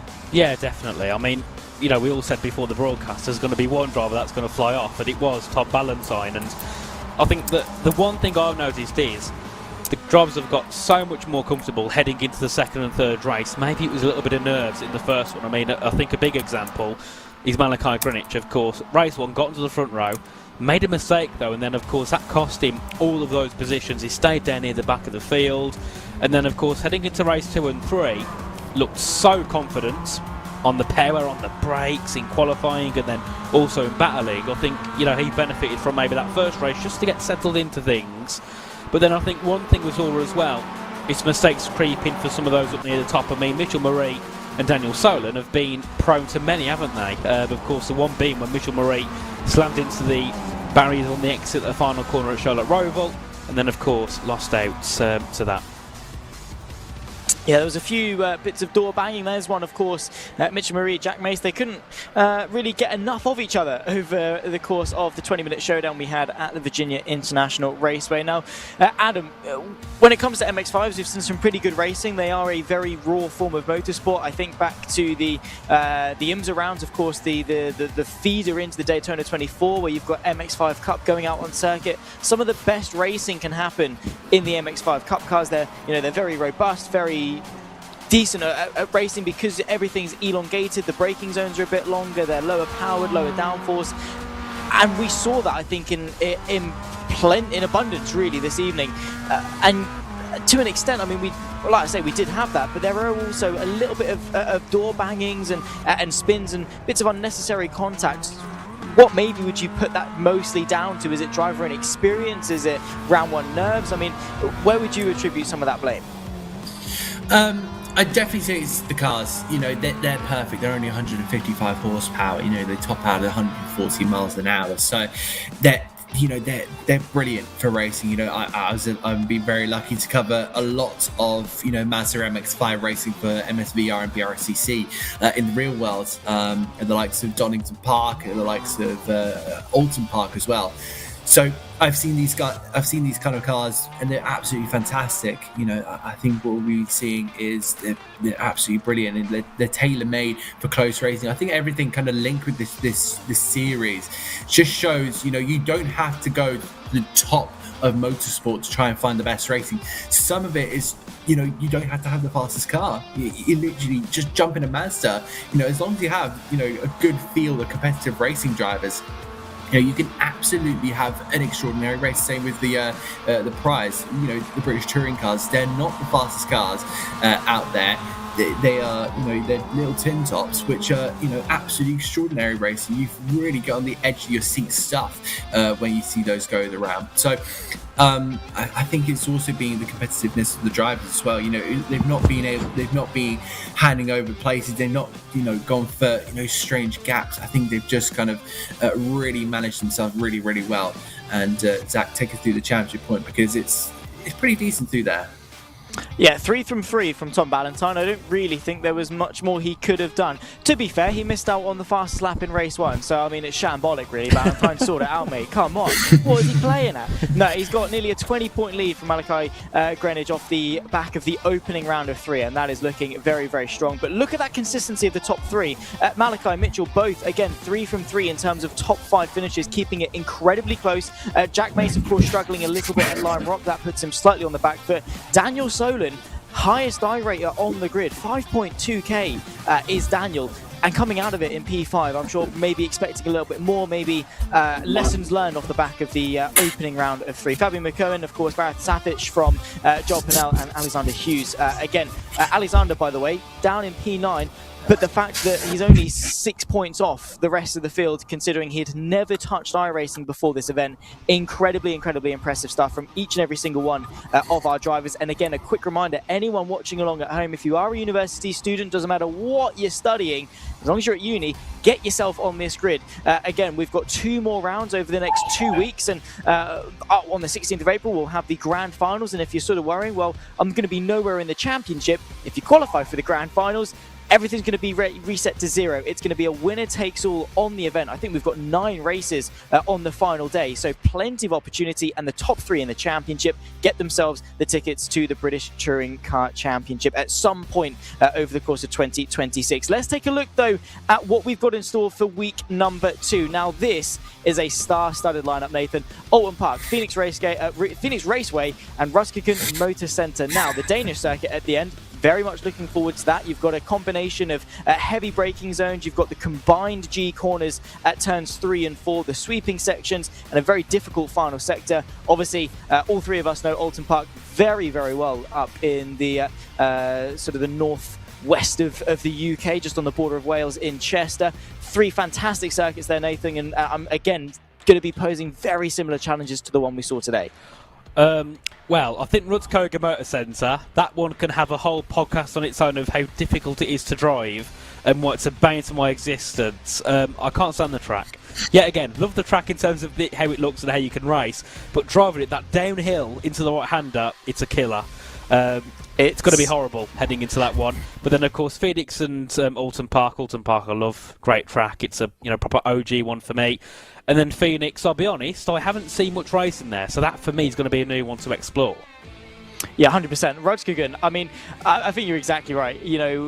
That downhill run through the fast right-hander, really, again, challenging with the left foot, right? These MX-5s very much rotated on the brakes. You do a lot of it with that pedal, and if you get it ever so slightly wrong, especially like we were exploring, fixed setups, and you can't adjust the brake bias in the MX-5 Cup cars. So they've got no way of managing that, of putting more brake bias on the front or more to the rear to get more or less rotation through that very fast right-hander that does tighten up on the exit at Rudskogen. So race number 3, really look out for. And Adam, again, we're talking of Alton Park. This is a circuit that you and I have both been to plenty of times in our motorsport career. The walls and the grass, very, very close. I mean, in terms of UK circuits, I could probably only think of Cadwell that's more difficult. Alton Park, absolutely up there in terms of its challenge. Absolutely. Alton Park, we're going to be removing the British chicane. So coming out of, a banked hairpin, we're going to be missing that first chicane. We're going straight over into the Hislop chicane. That's going to be, big for overtaking opportunities. I'm really intrigued to see how the drivers are going to enjoy that, because I'm sure that some of those have, probably driven past that circuit, going to and from places. But I think the majority of the action could be down at potentially Cascades. That is a corner that, could see a little bit of action in there. You could either see a Sen or somebody going straight up and becoming a lawnmower. It's something like that, I suppose. At some point over the course of the race, it's going to be an interesting dynamic. Hopefully, we have more of you guys joining us on the grid. Like I say, get yourself that MSUK Esports membership. If you haven't got iRacing, this is where the great thing comes. You pay $27.99 for an Esports membership, that license upgrade. You get full access to the MSUK Discord. You get full access to, of course, any competitions that they run. You also get some pretty nice discounts as well and benefits of being a member. And also, here's the cherry on top. You get a year's free of iRacing membership, as well as the FIA F4 car completely for free. And again, a year on iRacing is worth a little bit more than 27 quid, let's put it that way. So get yourself on the grid, even if you've not given iRacing a go before. There are prizes to be won, lessons to be learned. And again, a big shout out to the entire production team, of course, behind this, the support of Motorsport UK. Also, big shout out to Hugo Luis from RaceSpotTV for giving his guidance and his expertise to, of course, the students running the championship. It's an entirely student-led thing.